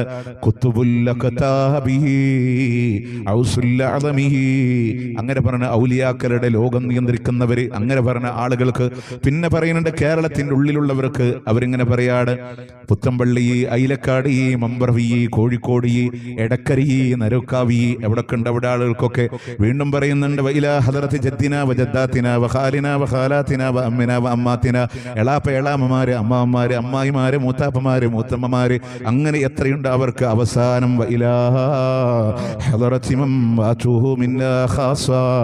ഞങ്ങൾ ഇന്ന് മരിച്ചുപോയ ആൾക്ക് പ്രത്യേകിച്ചും. ഇത് ഓതിയ എവിടുക്ക പോയത്? ഓതിയതിന്റെ പ്രതിഫലം പോലത്തെ ഓഹരി വെക്കാണ്. പ്രതിഫലം ഇവിടെ ഇരിക്കുക, അതുപോലത്തെ ഓഹരി വെച്ചതാണ്. ഇനി ഇത് ഒന്നുകൂടെ പറഞ്ഞുകൊണ്ട് പറയാൻ, കുത്തുബിയത്തിന്റെ ഇടയിലാണെങ്കിൽ മിനൽ ജിന്നി വൽ ഇൻസി കുബറാഇഹിം വറുഅസാഹിം, ജിന്നിന്റെ നേതാക്കന്മാര്, നായകന്മാര്, ഔലിയാക്കള്, ജിന്നൗലിയാക്കള്, അഹ്മർ വത്തംറയാത്ത് വഹസ്സൽ ലഹ്കൂഷ് മൈമൂൻ ഹദലയാജ് നസ്തലസ്സൂഷ് മൈമൂൻ സുന്നിക ശതദഷ്കൂഷ് അബിയദ് ശംഹൂർഷ് സൗബിഅ അല്ലദീന ആഹദുല്ലാഹ വനബിയഹു സുലൈമാൻ അലൈഹിസ്സലാം. ഞാൻ വെറുതെ തശ്വീഷ് പറഞ്ഞല്ല കേട്ടോ, റെക്കോർഡ് ചെയ്യാം, എഴുതി വെക്കാം, നോട്ട് ചെയ്യാം. 11 ജിന്നൗലിയാക്കൾ. ആരാ? അഹ്മർ, തംറയാത്ത്, ഹസ്തസ് ലഹ്കൂഷ്, മൈമൂൻ, ഹദലയാത്ത്, നസ്തലസ്സൂഷ് മൈമൂൻ, സുന്നിക ശതദഷ്കൂഷ് അബിയദ് ശംഹൂർഷ് സൗബിഅ. കുത്തുബിയത്തോത മൊയിലേരെ വിളിക്കുമ്പോ മൊയിലേര് ഇവർക്കൊക്കെ ഓതിട്ടാ തുടങ്ങണേ. അത് കുത്തുബിയത്തിലുള്ളതാ. അപ്പൊ ഇങ്ങനെ ഇതൊക്കെ മരിച്ച വീട്ടിലാണെങ്കിലും കുറെ ഇങ്ങനെ അയച്ചു കൊടുക്കും.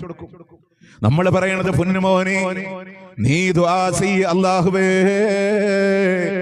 ഈ മയ്യത്തിന് പുറത്തു കൊടുക്കല്ല, ദറജ വർദ്ധിപ്പിച്ചു കൊടുക്കണേ അല്ലാ എന്ന് പറഞ്ഞ് മയ്യത്ത് കാണുമ്പോൾ ദുആ ചെയ്യാനാ.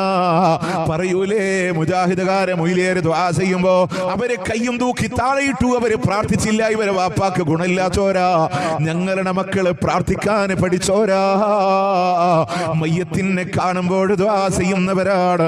ഇന്ന് എക്സിബിഷൻ കാണുന്ന പോലെ കണ്ടുപോയി മാറിയിരിക്കാനില്ല. ഇനിയോ വീണ്ടും നമ്മൾ മനസ്സിലാക്കേണ്ടത്, ആ മരിച്ച വീട്ടിൽ എൻ്റെ പ്രിയമുള്ളവരെ മയ്യത്തിന് വേണ്ടി ചെയ്തു കൊടുക്കാൻ ആളുകൾ ചെയ്യുന്ന പണി എന്താണെന്നറിയോ?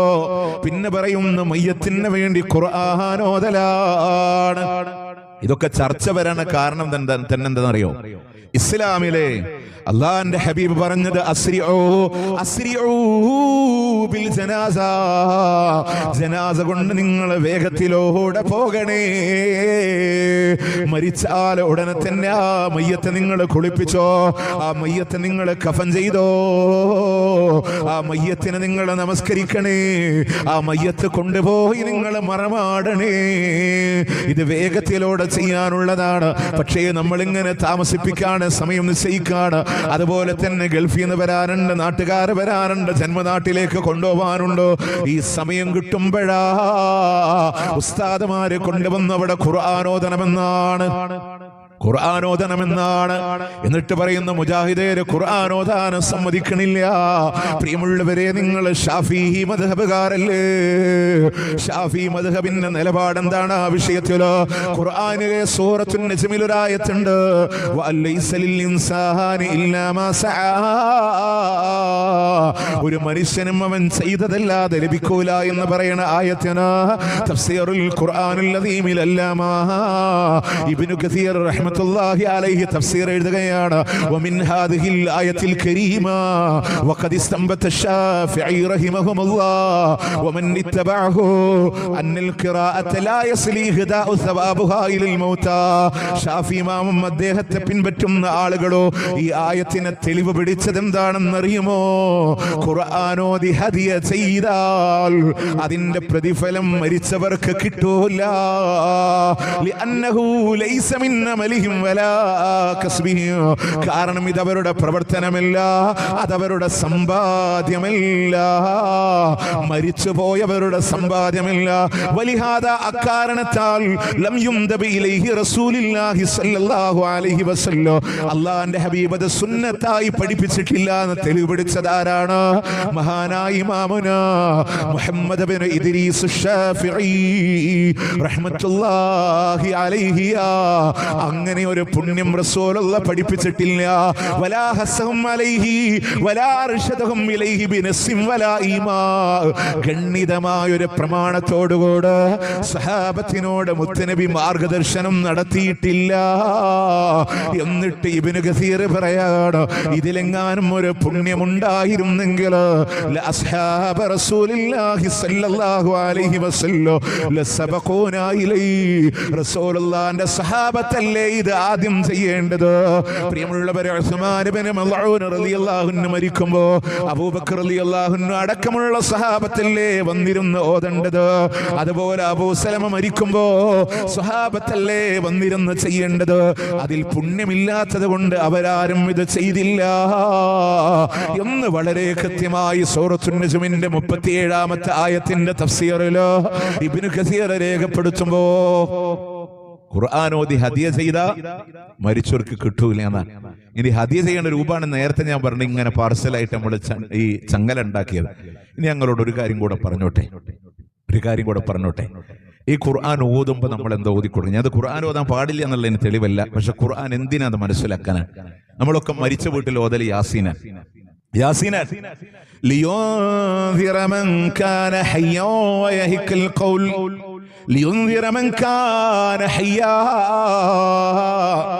ജീവിച്ചിരിക്കുന്നവരോട് താക്കീത് നൽകാനാണ് ഖുർആൻ. നിങ്ങൾ ഉപയോഗപ്പെടുത്തേണ്ട മേഖല പറയാൻ മരിച്ച മയ്യത്തിന്റെ അടുത്ത് ഉദാഹരണം പറഞ്ഞാൽ, ഇപ്പൊ നമ്മൾ പറഞ്ഞില്ലേ, ഇവിടെ മദ്യം ഉപയോഗിക്കുന്ന ആളുകൾ എമ്പാടുണ്ട്, ലഹരി ഉപയോഗിക്കുന്ന ആളുകളുണ്ട്.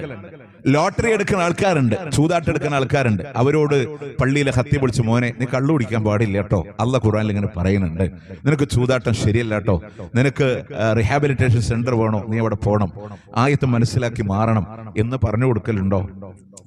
അയാളെ തിരിഞ്ഞു നോക്കലേ ഇല്ല. നേരെ മറിച്ച് അയാൾ മരിച്ചാൽ ആളെ വീട്ടിലേക്ക് വരും, എന്നിട്ട് യാസീൻ ഇങ്ങനെ ഓതി ദുആ ചെയ്യും. ഇല്ലേ? മരിച്ച മയ്യത്തിന്റെ തലഭാഗത്ത് നിന്ന് പള്ളി അറച്ചിലെ കുട്ടികൾ ഇരുന്ന് ഓതണം എന്താ? ഇന്നമൽ ഖംറു വൽ മൈസിറു വൽ അൻസാബു വൽ അസ്ലാമു റിജ്സും മിൻ അമലി ശൈത്താൻ ഫജ്തനിബൂഹു ലഅല്ലകും തുഫ്ലിഹൂൻ. കള്ളുകുടിയും ചൂതാട്ടൊക്കെ ശൈത്താനിന്റെ പാദടികളാണ്, നീ ഒഴിവാക്കണേ, എങ്കിൽ നിനക്ക് വിജയിക്കാ. അവിടെയാ നമ്മൾ പറഞ്ഞതിൽ മോനെ ഈ ആയത്ത് നീ ഓതിക്കൊടുക്കേണ്ടത് എപ്പോഴാണെന്നറിയോ? അവന്റെ ജീവിത കാലഘട്ടങ്ങളില്, അവൻ ലഹരി ബാധിതനായി ജീവിക്കുന്ന കാലഘട്ടങ്ങളില്, ലോട്ടറിയുമായി ജീവിക്കുന്ന കാലഘട്ടങ്ങളില് ഈ ആയത്ത് ഓതിക്കൊടുക്ക്. എത്ര വലിയ തെറ്റ് നീ ചെയ്തവനാണെങ്കിലോ അല്ല പശ്ചാത്താപം സ്വീകരിക്കുന്നവനാണ്. ഒന്ന് പറഞ്ഞാല് പോരെ, അള്ളാനോടൊന്ന് തൗബ ചെയ്തോടെ. ഇതൊന്നും നമ്മൾ പറഞ്ഞു കൊടുക്കൂല. എന്നിട്ട് മരിച്ച നമ്മൾ വന്നിരുന്നു ഇങ്ങനെ തലഭാഗത്തിൽ ഇങ്ങനെ ഓതിക്കൊടുക്കും. ഓത്ത് മുറിയാൻ പാടില്ല എന്നാ പറയാം. ഒരാൾ കഴിഞ്ഞ അടുത്ത ആൾ ഓതി. അപ്പൊ പ്രിയമുള്ളവരെ, ഇസ്ലാം നമ്മളോട് പറഞ്ഞ എന്താണ്? നിങ്ങൾ മയ്യത്തിനെ കണ്ട ദുആ ചെയ്യണം, മയ്യത്ത് വേഗം നിങ്ങൾ മറവ് ചെയ്യണം. ആ നാട്ടിൽ തന്നെ മറവ് ചെയ്യാനാ പറഞ്ഞേ. നമ്മളിങ്ങനെ കൊണ്ടുപോകാൻ പാടില്ല. അതിൻ്റെ ഒക്കെ ഒരു അപകടങ്ങളും വേദനകളൊക്കെ അതൊക്കെ വലുതാണ്. നമ്മളങ്ങനെ ചെയ്യാൻ പാടില്ല. നിങ്ങൾ ആലോചിച്ച് നോക്ക്, നമ്മളൊക്കെ ഒന്ന് ഗൾഫിൽ നിന്ന് മരിച്ചാൽ നാട്ടിലേക്ക് കൊണ്ടുവരാൻ വേണ്ടി കാത്തിരിക്കുന്ന ആളുകളൊക്കെ ഉണ്ട്. ഇപ്പോൾ എൻ്റെ ബാപ്പൊക്കെ 27ാമത്തെ വയസ്സിൽ ഒമാനിൽ വെച്ച് മരണപ്പെട്ടതാണ്. 22 ദിവസം 1991കളിൽ 22 ദിവസം കഴിഞ്ഞിട്ടാണ് മയ്യത്തെ നാട്ടിൽ കൊണ്ടുവരണേ. കാരണം നാട്ടിലുള്ളവരൊന്ന് കാണണം എന്നൊക്കെ പറഞ്ഞിട്ടാണ്. പ്രിയമുള്ളവരെ, ഉഹദിന്റെ രണഭൂമിയിലൂടെ മഹാനായ അബ്ദുല്ലാഹ് റളിയല്ലാഹു അൻഹു അദ്ദേഹം ഷഹീദാവുകയാണ്. ആരാണ് അബ്ദുല്ലാ എന്നറിയോ? ജാബിർ ഇബ്നു അബ്ദുല്ലാഹ് റളിയല്ലാഹുവിന്റെ വാപ്പയാണ്. ജാബിർ റളിയല്ലാഹുവിന്റെ വാപ്പയാണ്. ഉഹദിന്റെ രണഭൂമിയിലേക്ക് പുറപ്പെടുന്നതിന് മുമ്പ് ജാബിർ റളിയല്ലാഹുവിനെ വാപ്പ വിളിച്ച് പറയുന്നുണ്ട്, മോനെ, അദ്ദേഹത്തിന് 7 മക്കളാണ്, 6 പെൺകുട്ടികളും 1 ആൺകുട്ടിയുമാണ്. അതുകൊണ്ട് മോനെ, വീടിന്റെ കാര്യങ്ങൾ നീ ശ്രദ്ധിക്കണേ. വാപ്പാന്റെ ആഗ്രഹം ഷഹീദാവാനാണ്. വാപ്പാന്റെ കടങ്ങളുണ്ട്, ആ കടങ്ങൾ എന്റെ മോനെ വീട്ടണമെന്നാണ്. അതിനുള്ള വഴികളും ഇന്ന ആൾക്ക് ഇന്നെ പോലെയാണ് കടങ്ങളെന്ന് മുഴുവനും പറഞ്ഞു കൊടുക്കുന്നുണ്ട്. ഉമ്മയും എന്റെ കൂടെ പോരുന്നുണ്ട്, യുദ്ധത്തിലെ സഹായിക്കാനാണ്. ഉമ്മാന്റെ ആങ്ങളയും അഥവാ ഇദ്ദേഹത്തിന്റെ അളിയനും കൂടെയുണ്ട്. മഹാനായ ജാബിർ റളിയല്ലാഹു അൻഹു അദ്ദേഹത്തോട് പറയുന്നുണ്ട്, നിന്നെ കൊണ്ടുപോവാൻ എനിക്ക് ആഗ്രഹമുണ്ട്, പക്ഷേ ഈ കുടുംബത്തിൽ നിന്ന് നമ്മൾ 2 പേരും ഷഹീദായ ഈ കടങ്ങളെ ഇനി എങ്ങനെയാണ് വീട്ടുക എന്ന വേദനയുണ്ട്. അതുകൊണ്ട് ബാപ്പ പോകാം, മോനെ ശ്രദ്ധിക്കണമെന്ന് പറഞ്ഞ് പ്രിയമുള്ളവരെ, ഉഹദിന് സമാപനം കുറിക്കുമ്പോ അവിടുന്ന് മഹാനായ അബ്ദുല്ലാഹ് റളിയല്ലാഹു അൻഹു ഷഹീദാവുകയാണ്. അദ്ദേഹത്തിന്റെ അളിയനും ഷഹീദാവുകയാ. ജാബിർ റളിയല്ലാഹു അൻഹുവിന്റെ ഉമ്മ ഒട്ടകത്തിന്റെ 2 ഭാഗങ്ങളിലായി സ്വന്തം ഭർത്താവിന്റെയും സഹോദരന്റെയും ജനാസ കെട്ടിവെച്ചുകൊണ്ട് മദീനയിലേക്ക് യാത്ര പുറപ്പെടുമ്പോ സഹാബത്ത് ചോദിക്കുന്നുണ്ട് മഹദിയോട്, എവിടേക്കാണ് നിങ്ങൾ ഈ ജനാസയും കൊണ്ട് പോകുന്നത്? നമ്മളുടെ നാട്ടിൽ കൊണ്ടുപോയി മറവ് ചെയ്യാനാണെന്ന് പറഞ്ഞപ്പോ സഹാബത്ത് പറയുന്നുണ്ട്, അല്ലാഹുവിന്റെ റസൂല് പറഞ്ഞ് നിങ്ങൾക്കറിയില്ലയോ, മരിച്ചിടത്ത് തന്നെ മറവ് ചെയ്യലാണ് നല്ലതെന്ന് പറഞ്ഞപ്പോ തിരിച്ചു നടന്നില്ലേ മഹദി, തിരിച്ചു നടന്നില്ലേ മഹദി? ഉഹദിന്റെ രണഭൂമിയിലൂടെ ഷഹീദാവുകയാണ്. ഒന്നുകൂടെ മനസ്സിലാക്കിക്കോ, സാഹചര്യത്തിന്റെ പ്രയാസങ്ങൾ കാരണത്താ ഒരൊറ്റ കുഴിയിലാണ് 2 അളിയന്മാരെയും മറവ് ചെയ്തത് എന്നുണ്ടെങ്കിൽ അവിടുന്ന് ചരിത്രങ്ങളിലൂടെ കാണാ. ജാബിർ ഇബ്നു അബ്ദുല്ലാഹ് റളിയല്ലാഹു അൻഹു പറയാണ്, എനിക്ക് പിന്നീട് സങ്കടങ്ങൾ വന്നു. എന്റെ ബാപ്പയും അമ്മാവനും ഒരൊറ്റ ഖബറിലാണല്ലോ. 6 മാസങ്ങൾ കടന്ന് സൗകര്യങ്ങൾ വന്നപ്പോ ഞാനൊരു ഖബർ കൂടെ കുഴിച്ചുകൊണ്ട് പഴയ ഖബർ തുറന്നുകൊണ്ട് അവരുടെ ജനാസ 2 ഖബറിലൂടെ മാറ്റിവെച്ചു എന്ന് ജാബിർ റളിയല്ലാഹു അൻഹു ഉദ്ധരിക്കുമ്പോ എന്റെ പ്രിയമുള്ളവരെ, മനസ്സിലാക്കാനുള്ളത് മരിച്ചാൽ പെട്ടെന്ന് മറവ് ചെയ്യാ, ആ നാട്ടിൽ തന്നെ മറവ് ചെയ്യാൻ ജനാസ എത്രയും പെട്ടെന്ന് നിങ്ങൾ കൊണ്ടുപോകണമെന്നാണ്. വെച്ച് താമസിപ്പിക്കണ്ട.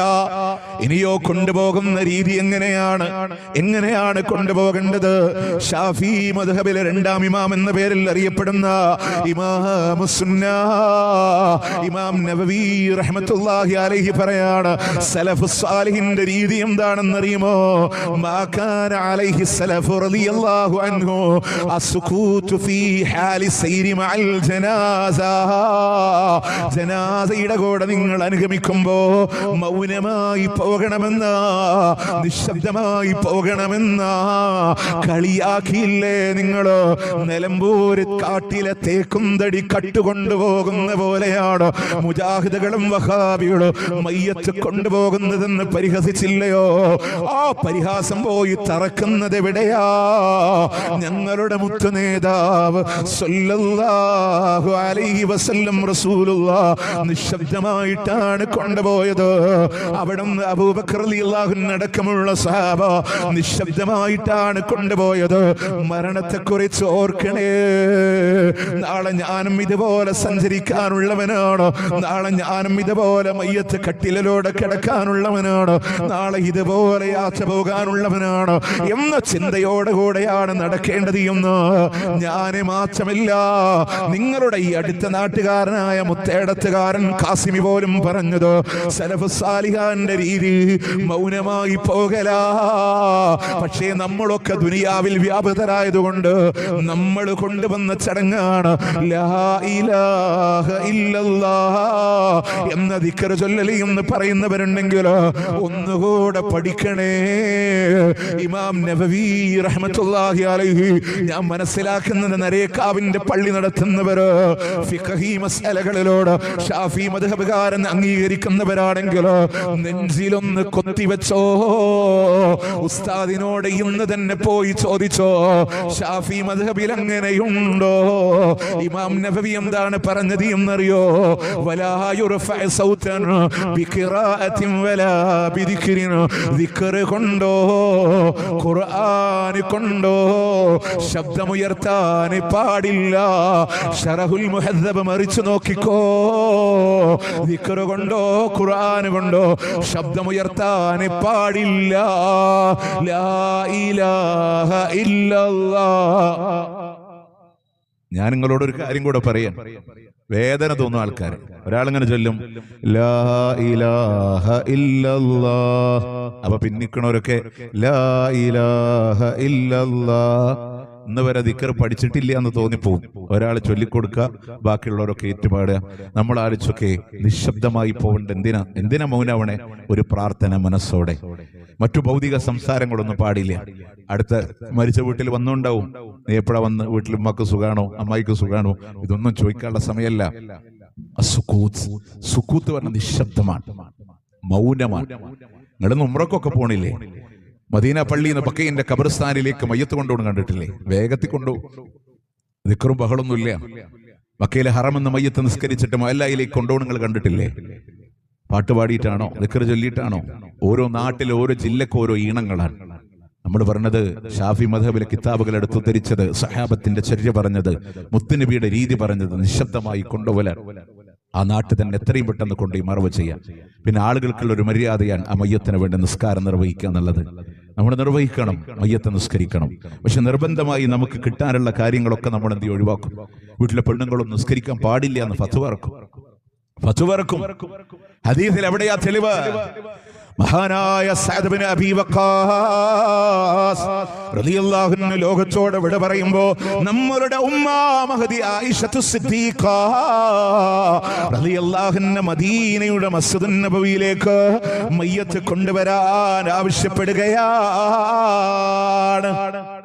നമ്മുടെ നാട്ടിലൊക്കെ കാണുന്ന പോലെ അന്ന് പള്ളിയിലല്ല മയ്യത്ത് നിസ്കാരം ഉണ്ടായിരുന്നേ. പെരുന്നാൾ നിസ്കാരവും മയ്യത്ത് നിസ്കാരം പുറത്തൊരു മൈതാനത്തായിരുന്നു, പ്രത്യേകം ഒരു മുസല്ലയിലാണ് ഉണ്ടായിരുന്നത്. പക്ഷേ ആയിഷ റളിയല്ലാഹുവിന്റെ സഅദ് ബിൻ അബീ വഖാസ് റളിയല്ലാഹുവിന്റെ ജനാസ കൊണ്ടുവരാൻ പറഞ്ഞു. ആയിഷ ബീവി നിസ്കരിച്ചു മയ്യത്തിന്. അപ്പൊ ആളുകൾ പറഞ്ഞു പള്ളിക്ക് മയ്യത്ത് കൊണ്ടുവരണോ? അവർ പറഞ്ഞു മുത്തുനബി ഒരിക്കൽ നിസ്കരിച്ച് നിങ്ങൾക്ക് ഓർമ്മയില്ലെന്ന് അവരെ പഠിപ്പിച്ചു കൊടുത്തു. അപ്പൊ അവർക്കത് മനസ്സിലായി. ആ ജനാസ ആയിഷ റളിയല്ലാഹു അൻഹ നിസ്കരിച്ചാണ് ഒരു തെളിവ്. ഇനി നമ്മുടെ പള്ളിയിലെ മൊയ്ലിയന്മാർക്ക് വേണ്ടി ഒരു തെളിവ് പറഞ്ഞുതരാം. നിങ്ങളെ നഫീസത്ത് മൗലൂദില്ലേ, പള്ളിത്തെ നഫീസത്ത് മൗലൂദ് ഏതാണെന്നറിയും? ഈ പ്രസവം നടക്കാൻ വേണ്ടി പണ്ട് പാടിയിരുന്നൊരു മാലുണ്ട്. പണ്ട് ആശുപത്രിയിൽ കൊണ്ടുകൊണ്ട് വീട്ടിൽ പ്രസവിക്കാൻ ബിസ്മിയും ഹംദും സലാത്തും സലാമും മുന്നേ ബില്ലിനെ ഫീസത്ത് മാല ഞാൻ തുടങ്ങിയിടുന്നേ. അകത്ത് മോൾക്ക് പ്രസവേദന, ഉമ്മാക്ക് വീണവായന. ഉള്ളിൽ പ്രസവേദന നടക്കുമ്പോൾ ഇവിടെ ഇരുന്നിട്ട് ഇങ്ങനെ പാട്ടുപാടും അല്ലേ? മലയാള മാപ്പിളപ്പാട്ടുകാരൻ VN-കുട്ടി ചന്ദ്രികയിൽ അദ്ദേഹം എഴുതിയത് ആ നോട്ടക്കാലണ കിട്ടുമായിരുന്നു എന്നത് പാടാൻ പോയാൽ നഫീസത്ത് മാല. അപ്പോ ഇങ്ങനെ പാട്. ആ നഫീസത്ത് മൗലിദിൽ ഒരു വിഷയം പറയുന്നുണ്ട്. എന്താണെന്നറിയോ? മഹാനായ ഇമാം ഷാഫിഈ റഹ്മത്തുള്ളാഹി അലൈഹിയും നഫീസത്ത് ബീവിയും ഒരു കാലഘട്ടങ്ങളിലൂടെ ജീവിച്ചിരുന്നവരാണ്. ഷാഫി ഇമാമിന് എന്തെങ്കിലും വിഷയങ്ങൾ അറിയാനുണ്ടെങ്കിൽ നഫീസത്ത് ബീവിയോട് ചോദിക്കോ. നഫീസത്ത് ബീവി ഷാഫി ഇമാമിനോട് ചോദിക്കോ. പ്രിയമുള്ളവരെ, അങ്ങനെ കലശലായ രോഗം 54-ാമത്തെ വയസ്സിലൂടെ ഷാഫി ഇമാമിന് പൈൽസിന്റെ പ്രയാസം വന്ന് രക്തം വാർന്ന് അവശരായി കിടക്കുമ്പോ മരണത്തിന്റെ അവസ്ഥയിലൂടെ ഷാഫി ഇമാം പറഞ്ഞു പത്രേ, എന്റെ മയ്യത്ത് നിങ്ങളെ നഫീസത്ത് ബീവിയുടെ അടുക്കൽ കൊണ്ടുപോയിട്ട് അവരോട് എന്റെ ജനാദ നമസ്കരിക്കണമെന്ന് വസിയത്ത് പറഞ്ഞു ഷാഫി ഇമാം എന്ന് നഫീസത്ത് മൗലിദിലുണ്ട്. പ്രിയമുള്ളവര്, ആ കാലഘട്ടങ്ങളിൽ ഷാഫി ഇമാം മരിക്കുമ്പോ നഫീസത്ത് ബീവി കലശലായ രോഗത്തിലാണ്. അവർക്ക് ഇങ്ങോട്ട് വരാൻ കഴിഞ്ഞില്ല. എന്നാൽ ഷാഫി ഇമാമിന്റെ വസിയത്തല്ലയോ നഫീസത്ത് ബീവി പറയുന്നുണ്ട്, മയ്യത്തിന്റെ അടുക്കലേക്ക് നിങ്ങൾ കൊണ്ടുവരണമെന്ന് പറഞ്ഞ് ഷാഫി ഇമാമിന് നഫീസത്തുൽ മിസ്രിയ മയ്യത്ത് നമസ്കരിച്ചു എന്ന് നഫീസത്ത് മാലയിൽ എഴുതി വെക്കുന്നുണ്ട്. പ്രിയമുള്ളവരെ, ഹദീസാണ് തെളിവ്. ആയിഷ റളിയല്ലാഹു അൻഹയാണ് തെളിവ്. സഅദ് ഇബ്നു അബീ വഖാസ് റളിയല്ലാഹു അൻഹുവിന്റെ മയ്യത്ത് നിസ്കരിച്ചതാണ് തെളിവ്. വാപ്പ മരിച്ചു എന്ന് പറയുമ്പോ പൊന്നുമോള് പറയാണ്, എനിക്കെന്റെ ബാപ്പാക്ക് വേണ്ടി നിസ്കരിക്കണമെന്ന് പറയുമ്പോ മൊയ്ലിയേർക്ക് ചൂടാവാണ്. പെണ്ണുങ്ങളൊന്നും നിസ്കരിക്കാൻ പാടില്ല. പ്രിയപ്പെട്ടവള് പറയാണ്, എന്റെ ഭർത്താവിന് വേണ്ടി നിസ്കരിക്കണമെന്ന് പറയുമ്പോ സമ്മതിക്കണില്ല. ആണുങ്ങൾ നിസ്കരിച്ചാ മതി എന്ന് പറഞ്ഞോടുന്നുണ്ടവരുണ്ടെങ്കിൽ പ്രിയമുള്ളവര്, പ്രാർത്ഥിക്കാൻ വാബദിൽ ഹുദാറൻ ഖൈറൻ മിൻ ദാരിഹി വഅഹ്ലൻ ഖൈറൻ മിൻ അഹ്ലിഹി വസൗജൻ ഖൈറൻ മിൻ സൗദിഹി. 10-30 കൊല്ലക്കാലം കൂടെ പുറത്തു പോയ ഭർത്താവിന്റെ മയ്യത്ത് മുന്നിൽ വെച്ച് അല്ലാഹുവേ, ഇതിനെക്കാളും നല്ല കുടുംബത്തിനെ കൊടുക്കണേ അല്ലാ, എന്നെക്കാളും നല്ല ഇണയെ കൊടുക്കണേ അല്ലാ എന്ന് ഹൃദയം തട്ടി പ്രാർത്ഥിക്കാ. പൊന്നുമക്കള് പ്രാർത്ഥിക്കാ. തടയല്ലേ ഉസ്താദുമാരെ. ഇസ്ലാമിലുള്ള ആചാരങ്ങൾ അതൊക്കെയാ. മയ്യത്ത് സംസ്കാരങ്ങൾ നിർവഹിക്കുക. പിന്നെ മറവ് ചെയ്യാൻ പറഞ്ഞു, കഫൻ ചെയ്യാൻ പറഞ്ഞു. ശരീരം മൊത്തം മറയുന്നൊരു തുണി മിനിമം. പൂർണ്ണത 3 തുണിയില. തുണി കിട്ടിയില്ലേ അനുബന്ധമായ എന്തും.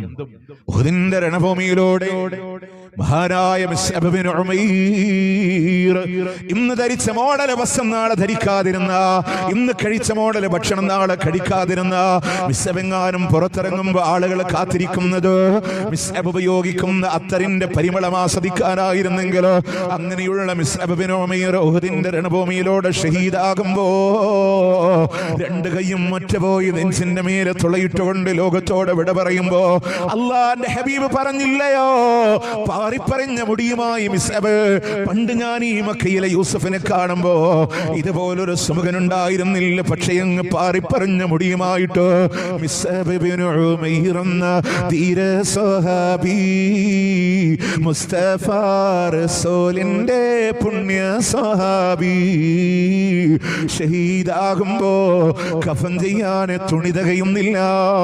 തലമറക്കുമ്പോ കാലമറയുന്നില്ല, കാലമറക്കുമ്പോ തലമറയുന്നില്ല. അള്ളാന്റെ ഹബീബ് പറയുന്നുണ്ട്, പുല്ല് വെട്ടിക്കൊണ്ട് വാ സഹാബാ, മിസ്അബിന്റെ കാൽഭാഗം ഞങ്ങളൊന്ന് കഫൻ ചെയ്യട്ടെ. പ്രിയമുള്ളവര്, തുണി തികയുന്നില്ലേ, മറയുന്ന രീതികളിൽ നിങ്ങൾ കഫൻ ചെയ്യണമെന്ന. എന്നിട്ട് നിങ്ങൾ മറവ് ചെയ്യേണ്ടത് ആ ജനാദ സുരക്ഷിതമാകുന്ന രീതികളിലോട്, വന്യജീവികൾ മാന്തിയെടുക്കാത്ത രീതിയിൽ എന്നുള്ളതാണ് ഇനി ഫിഖഹി കർമ്മശാസ്ത്ര മേഖലയിലെ പണ്ഡിതന്മാര് പറഞ്ഞത്. ഒരാൾ ഇറങ്ങി നിന്ന അയാൾ ഒരാളുടെ കൈ പുറത്തേക്ക് എത്താത്ത രൂപത്തിലുള്ള ആഴത്തിലാണെങ്കിലോ ഒരു ഖബർ നിങ്ങൾ കുഴിക്കണമെന്ന ആ ഖബറിലൂടെ മറവ് ചെയ്യണമെന്നാണ്. ഇനി പ്രിയമുള്ളവരെ, അതിലുള്ള ഇളവുകളാണെങ്കിൽ സെപ്പറേറ്റ് ഖബർ കുഴിക്കാൻ കഴിയണില്ലെങ്കിൽ ഒരു ഖബറിൽ ഒന്നിലധികം മറവ് ചെയ്താലും വിരോധമില്ല. ഉഹുദിന്റെ രണഭൂമിയിലൂടെ ശുഹദാക്കളായ സഹാബത്തില്ലയോ? പ്രിയമുള്ളവരെ, ഓരോരുത്തർക്ക് സെപ്പറേറ്റ് ആയി ഖബർ കുഴിക്കാൻ കഴിയണില്ല. അത്രമേൽ സഹാബത്ത് ക്ഷീണിതരാണ്. അള്ളാന്റെ ഹബീബ് പോലും രക്തത്തിലൂടെ കുളിച്ചു നിൽക്കുന്ന സന്ദർഭമാണെങ്കിൽ ഒറ്റ ഖബർ കുത്താൻ ഒരു ഖബറിൽ ഒന്നിലധികം ആളുകളെ മറവ് ചെയ്തിട്ടുണ്ട്. അള്ളാന്റെ ഹബീബ് പറഞ്ഞില്ലയോ, കൂടുതൽ ഖുർആനുള്ളവരെ ഖിബലയുടെ ഭാഗത്തേക്ക് ആദ്യം കിടത്തണേ സഹാബ എന്ന് പറഞ്ഞ ലോകത്തിന്റെ പ്രവാചകൻ സല്ലല്ലാഹു അലൈഹി വസല്ലം. ഇതൊക്കെ നമുക്ക് മയ്യത്തിനോട് ചെയ്തു കൊടുക്കാനുള്ളതാണ്. അതുപോലെ തന്നെ മയ്യത്തിന്റെ ബാധ്യതകള് നിർവഹിക്കണേ. മയ്യത്തിന്റെ ബാധ്യതകളെ നിങ്ങൾ നിർവഹിക്കണേ. കടമുണ്ടെങ്കിൽ ആ കടം നിങ്ങൾ വീട്ടണേ. മയ്യത്തിന്റെ സ്വത്ത് പോലും അനന്തരോഹരി വെക്കാൻ സൂറത്ത് നിസായിലൂടെ അല്ലാഹ് പറഞ്ഞില്ലയോ, മിംബഅദി വസിയതി യൂസി ബിഹാ ഔ ദൈർ. കടങ്ങളുണ്ടോ, കടം വീട്ടിയതിനു ശേഷമാണ്.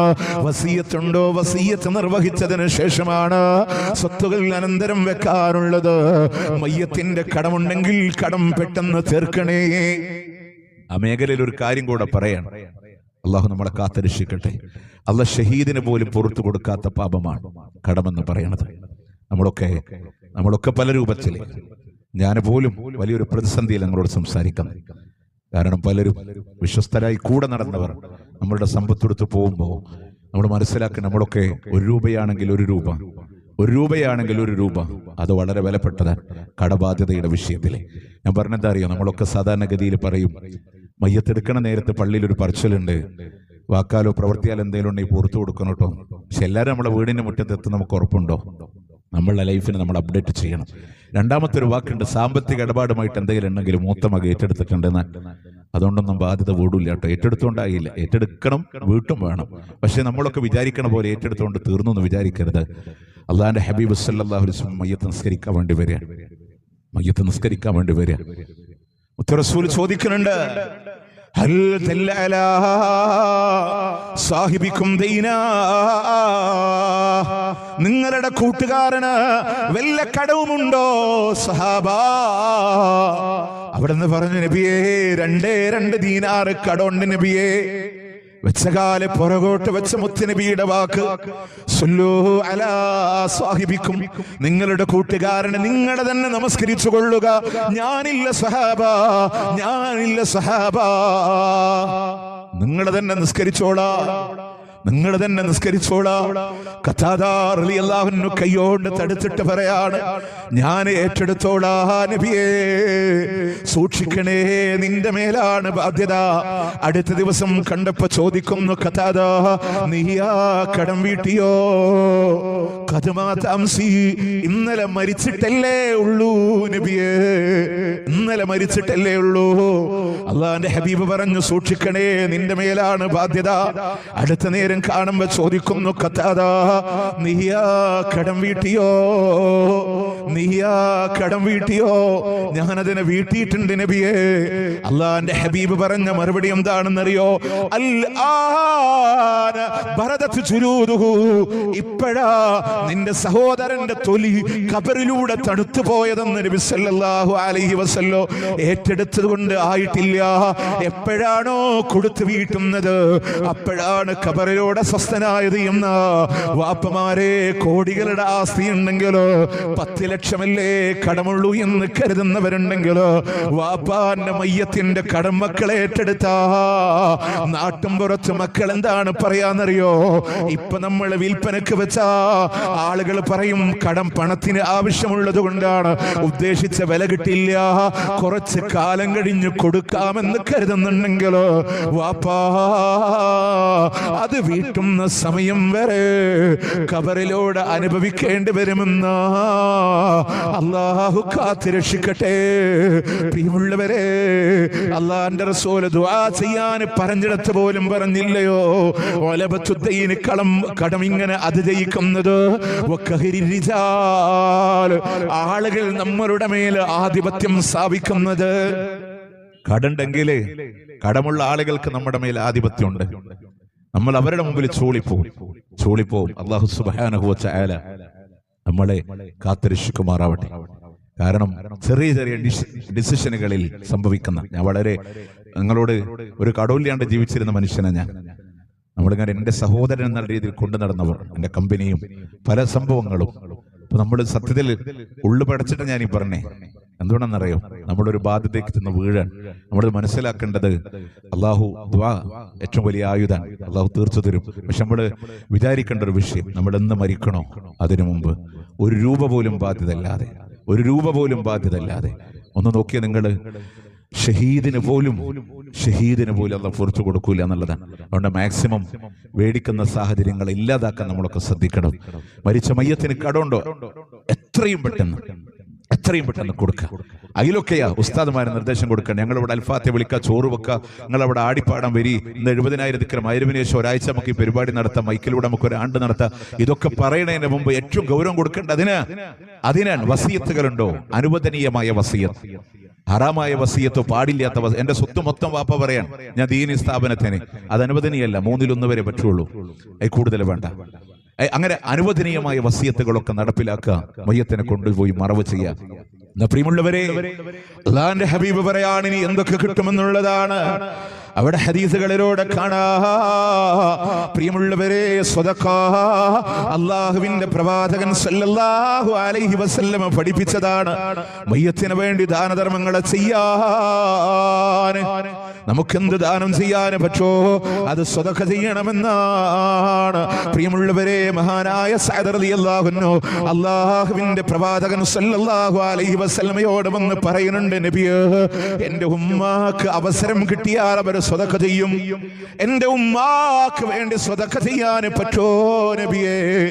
സ്വതഖ ചെയ്യാൻ പറ്റുമോ? അല്ലാഹുവിന്റെ മുത്ത് റസൂല് പറയാണ്, നീ ചെയ്യ. എന്താണ് ഞാൻ ചെയ്യേണ്ടത്? അല്ലാഹുവിന്റെ മുത്ത് റസൂല് പറഞ്ഞു, നീ ജലം കൊടുക്കണം, വെള്ളം കൊടുക്കണം.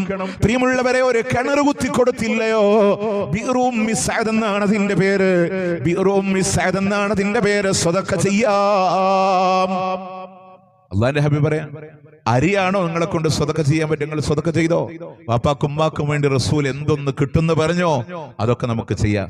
പിന്നെന്താ, അരിവാരി കൊടുത്തേനെ മുജാഹിദരെ എതിർത്തോ? നിങ്ങളോട് എതിർത്തിട്ടുണ്ടല്ലേ? എവിടെയാ എതിർത്തത്?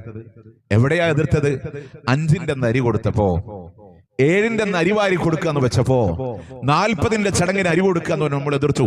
അരി എന്നെ കൊടുക്കാൻ പറ്റുള്ളൂ എന്ന് പറഞ്ഞപ്പോഴും നമ്മൾ എതിർത്തു. നിങ്ങൾക്ക് അരി കൊടുക്കണം, അരി കൊടുത്തോ. പണം സ്വതക്കയിട്ട് കൊടുക്കാൻ പറ്റും, കൊടുത്തോ. ഒരു കിണർ കുത്തി കൊടുക്കാൻ പറ്റുമോ? ചെയ്തോ. ഉമ്മാക്കും വാപ്പാക്കും വേണ്ടി ജാരിയായ സ്വതക്ക, നിങ്ങൾക്കൊരു പള്ളി കെട്ടി കൊടുക്കാൻ പറ്റുമോ? ചെയ്തോ. ഏത് സ്വതക്കയും ചെയ്യാം, സ്വതന്ത്രമായ സ്വതക്കകൾ ചെയ്യാം, അതിലും തടസ്സമില്ല, ഇല്ല. പക്ഷേ എന്തിനത് അല്ലാഹുവിന്റെ റസൂല് പറയാത്ത നമ്മൾ ചെയ്യരുത്. ഏതുപോലെ നിസ്കാരം അല്ലാഹുവിന്റെ ഹബീബ് സല്ലല്ലാഹു അലൈഹി വസല്ലം വാപ്പ മരിച്ചു, വാപ്പാക്ക് നിസ്കാരമുണ്ട്. മക്കളോടോ നാട്ടുകാരോടോ ഉമ്മാക്കോ വാപ്പാക്കോ വേണ്ടി നിസ്കരിക്കാൻ പറഞ്ഞിട്ടില്ല. എന്നാൽ സ്വഹീഹ് മുസ്ലിമിലൂടെ കാണാം, മൻ മാത വഅലൈഹി സിയാം, ഒരാൾ മരിക്കുന്നുണ്ട്, ആ വ്യക്തിക്ക് നോമ്പുണ്ടെങ്കിൽ ആ മനുഷ്യനെ തൊട്ടയാളുടെ വലിയ നോമ്പ് നോട്ട് വീട്ടിക്കൊള്ളട്ടെ.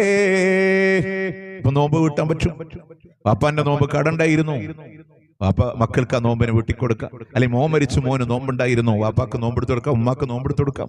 കാരണം എന്താ, അള്ളാന്റെ ഹബീബ് പറഞ്ഞു, പക്ഷെ നിസ്കാരം പറഞ്ഞില്ല. സ്വതക്ക പറഞ്ഞു, പക്ഷെ 5 പറഞ്ഞില്ല, 7 പറഞ്ഞില്ല, 40 പറഞ്ഞില്ല. ഇത് പറയുമ്പോൾ നിങ്ങൾ പറയും, ഈ ദിവസം ദിനാചാരണങ്ങളൊക്കെ ഉണ്ടാക്കുന്നതിനാണോ നിങ്ങൾക്ക് ഇത്ര വലിയ പ്രശ്നം എന്ന് പറയുന്ന ആൾക്കാരുണ്ട്. പ്രിയമുള്ളവരെ, പള്ളി ദർസിൽ ഓതി പഠിക്കുന്ന ഉസ്താദുമാര് ആദ്യ കാലഘട്ടങ്ങളിൽ ഫിഖഹിന്റെ പാഠം പഠിക്കുമ്പോ ഓതുന്ന ചെറിയൊരു ഫിഖഹിന്റെ കിതാബാണ് സൈനുദ്ദീൻ മഖ്ദൂമിന്റെ ഫത്ഹുൽ മുഈൻ എന്ന് പറയുന്ന കിതാബ്. ആ ഫത്വൽ മുഈനിന്റെ ഹാഷിയ സയ്യിദ് ബക്കരിയുടെ ഇആനത്തു ത്വാലിബീനിലൂടെ ഒരു ഫത്വ കാണാ.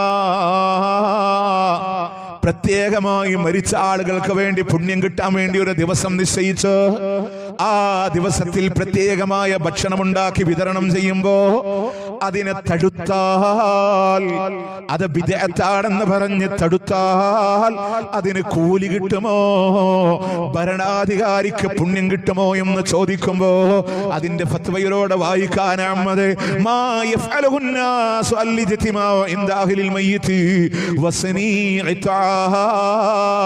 കൂലി കിട്ടുന്നത് തന്നെയാണ്. ആളുകൾ ഇങ്ങനെ ചെയ്യുന്ന ഒരു പ്രവൃത്തിയുണ്ടല്ലോ, മരിച്ച വീട്ടിൽ ആളുകൾ ഇങ്ങനെ ഒരുമിച്ച് കൂടി ഭക്ഷണമുണ്ടാക്കി ഈ ദിവസം നിശ്ചയിച്ച് കഴിക്കുന്നത് മിനൽ ബിദഇൽ മുൻകറാ, നികൃഷ്ടമായ നീചമായ പുത്തനാചാരമാണ്. അല്ലതീ യുസാബു അലാ മൻഹാ വാലിൽ അംർ, അതിനെ തടുക്കുന്ന ഭരണാധികാരിക്ക് കൂലി കിട്ടുന്നതാ.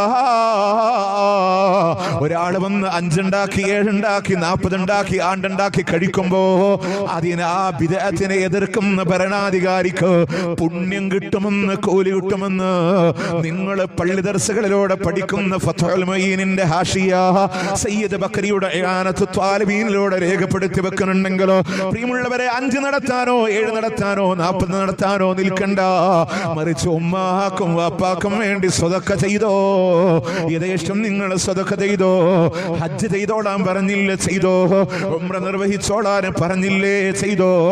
അള്ളാന്റെ ഹബീബ് എന്തൊന്ന് കിട്ടുമെന്ന് പറഞ്ഞു, അത് മുഴുവനും നമുക്ക് ചെയ്യാ. അതല്ലാത്തത് ചെയ്യണ്ട.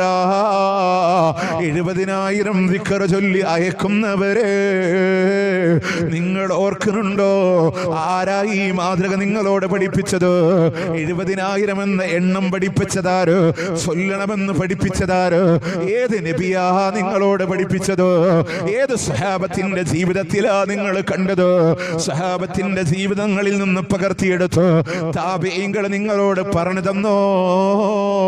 നിരേക്കാവിലെ മുസ്ലിമീങ്ങളോട് പറയാണ്, ചോദിക്ക നിങ്ങൾ മുസ്ലിയാക്കന്മാരോട്, ഏത് ഫിഖഹിന്റെ 4 മദ്ഹബിന്റെ ഇമാമുകളോട് ഏത് ഫിഖഹിന്റെ കിതാബിലാ 70,000 ദിക്ർ ചൊല്ലാൻ നിങ്ങളോട് പറഞ്ഞത്?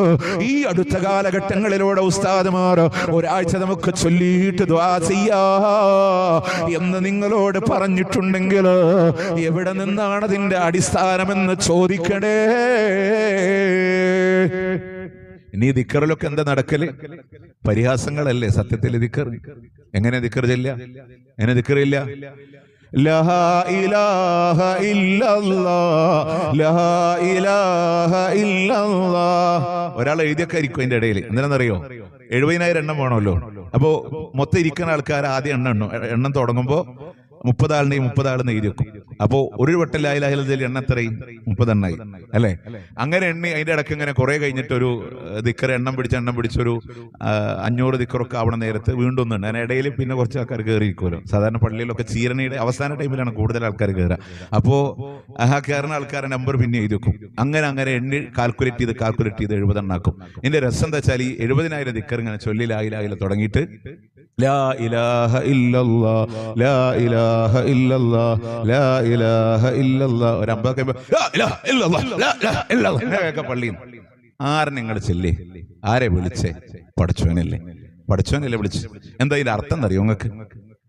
അല്ലാഹുവേ, നീയല്ലാതെ യാതൊരു ആരാധ്യനുമില്ല അല്ലാ.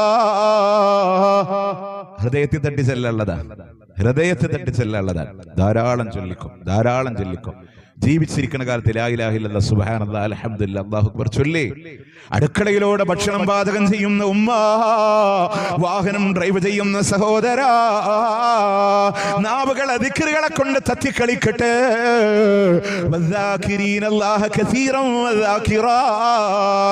ധാരാളമായി ദിക്ർ ചെല്ലുന്ന സ്ത്രീകളുണ്ടോ, പുരുഷന്മാരുണ്ടോ? അല്ലാഹു പാപമോചനം നൽകുന്നതാ. താഴ്ഭാഗത്തു കൂടി അരുവികൾ ഒഴുകുന്ന സ്വർഗമാ അല്ലാഹു നിങ്ങൾക്ക് വാഗ്ദാനം ചെയ്യുന്നത്. ജീവിക്കണ കാലത്തൊന്നും നല്ല പോലെ ദിക്റെല്ലാം മൗലവിമാര് സമ്മതിക്കൂല. പള്ളിയിൽ എങ്ങനെ ദിക്റയില്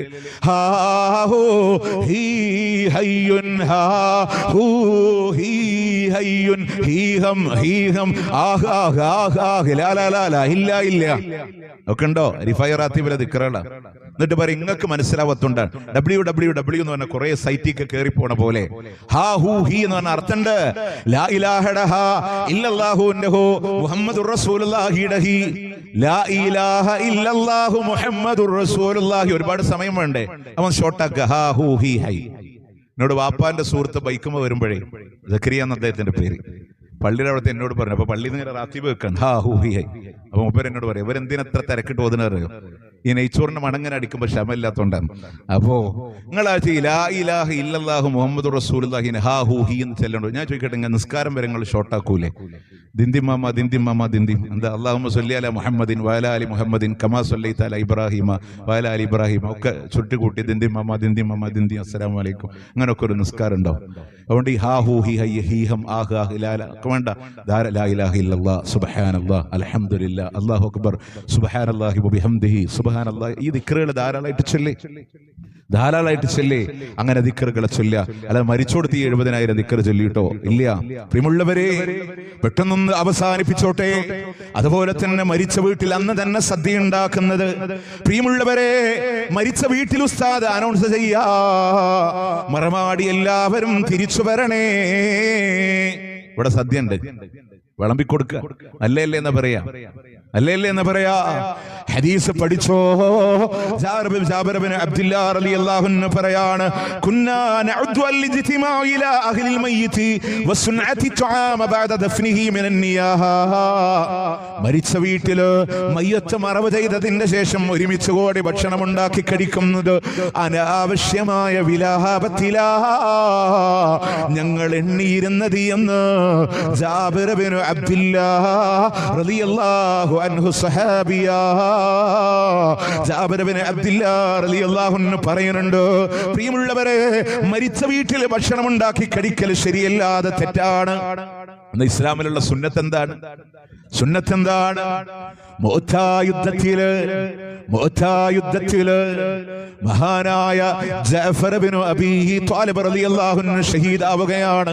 അല്ലാഹുവിന്റെ ഹബീബ് പറഞ്ഞില്ലയോ, ഇസ്നഉ ലി ആലി ജഅഫർ തുആമാ, ജഅഫറിന്റെ കുടുംബത്തിന് അങ്ങോട്ട് നിങ്ങൾ ഭക്ഷണം ഉണ്ടാക്കി കൊടുക്കണേ. ഫഇന്നഹും മതാഹും അംറു യശ്അലുഹും, അവരെ അശ്രദ്ധമാക്കുന്ന ഒരു വിപത്താണ് അവർക്ക് കടന്നു വന്നിട്ടുള്ളത്. അവരെ അശ്രദ്ധമാക്കുന്ന ഒരു വിപത്ത് വന്നിട്ടുണ്ട്. എന്താ? നമ്മുടെ വാപ്പ മരിച്ച മക്കള് നേരെ അടുക്കള പോയി ഭക്ഷണം ഉണ്ടാക്കി കഴിക്കൂല. ഉമ്മ മരിച്ചാൽ അന്ന് വീട്ടിൽ ഭക്ഷണം ഉണ്ടാക്കി തിന്നൂല. അവരാകെ വിഷമത്തിലാവും. അതുകൊണ്ട് അയൽവാസികളെ, താസിയത്തിന്റെ ദുഃഖാചരണം 3 ദിവസമാണ്. അതിൽ കൂടുതൽ 4ാമത്തെ ദിവസം പണിക്ക് പോയിക്കൊള്ളണം. 4ാമത്തെ ദിവസം മുതൽ ദുഃഖാചരണം പറഞ്ഞ് ഇരിക്കാൻ പാടില്ല. പിന്നെ ഭാര്യക്കാണ്, മരിച്ച ആളുടെ വൈഫിനാണ് ഇദ്ദ ഇരിക്കാനുള്ളത്. 5ക്കും 7ക്കും 40ക്കൊന്നും കാത്തിരിക്കല്ല, ദുഃഖാചരണമില്ല. ആ 3 ദിവസം അയൽവാസികൾ മരിച്ച വീട്ടിലേക്ക് അങ്ങോട്ട് കൊണ്ടുപോയി ഭക്ഷണം കൊടുക്കണമെന്ന്. നമ്മുടെ അയൽവാസികളൊക്കെ അയാളെ വീട്ടില, അയാളിപ്പോ നാട്ടിൽ നടക്കുക. നമുക്കുള്ള ബാധ്യത ഇസ്ലാം പഠിപ്പിച്ച സുന്ദരമാണ് മരണാനന്തര ആചാരങ്ങൾ. പക്ഷെ നമ്മൾ കൊണ്ടുവന്നത് അനാചാരങ്ങളാണ്. അതിന് കഞ്ഞുണ്ണീരുന്നോ ഒക്കെ പേരിട്ടിട്ട് പോയി തിന്നു വരാൻ ഒരു മടിയില്ലാത്ത കൂട്ടത്തില് നിങ്ങൾ ആലോചിച്ചൊക്കെ, ഇതൊക്കെ നടക്കുന്ന സന്ദർഭങ്ങളാണ്. അല്ലാഹു തആല ഉമ്മത്തിന് സൽബുദ്ധി കൊടുക്കട്ടെ എന്ന് മാത്രമേ പറയാനുള്ളൂ. ഞാൻ ഈ വിഷയത്തില് അധികമൊന്നും ഇനി നീട്ടി സംസാരിക്കണില്ല, സമയം അതിക്രമിച്ചിട്ടുണ്ട്. പക്ഷേ ഒറ്റ കാര്യം പറയാനുള്ളൂ, അള്ളാഹിന്റെ ഹബീബ് എന്തൊന്ന് കിട്ടുമെന്ന് പറഞ്ഞു, അതൊക്കെ കിട്ടും. പ്രിയമുള്ളവരെ, മരിച്ച ആളുകൾക്ക് വേണ്ടി പറഞ്ഞു, അവർക്ക് വേണ്ടി നിസ്കരിക്കാൻ പറഞ്ഞു, അവർക്ക് വേണ്ടി ദുആ ചെയ്യാൻ പറഞ്ഞു. മക്കളെ വിട്ടുകളയരുത്.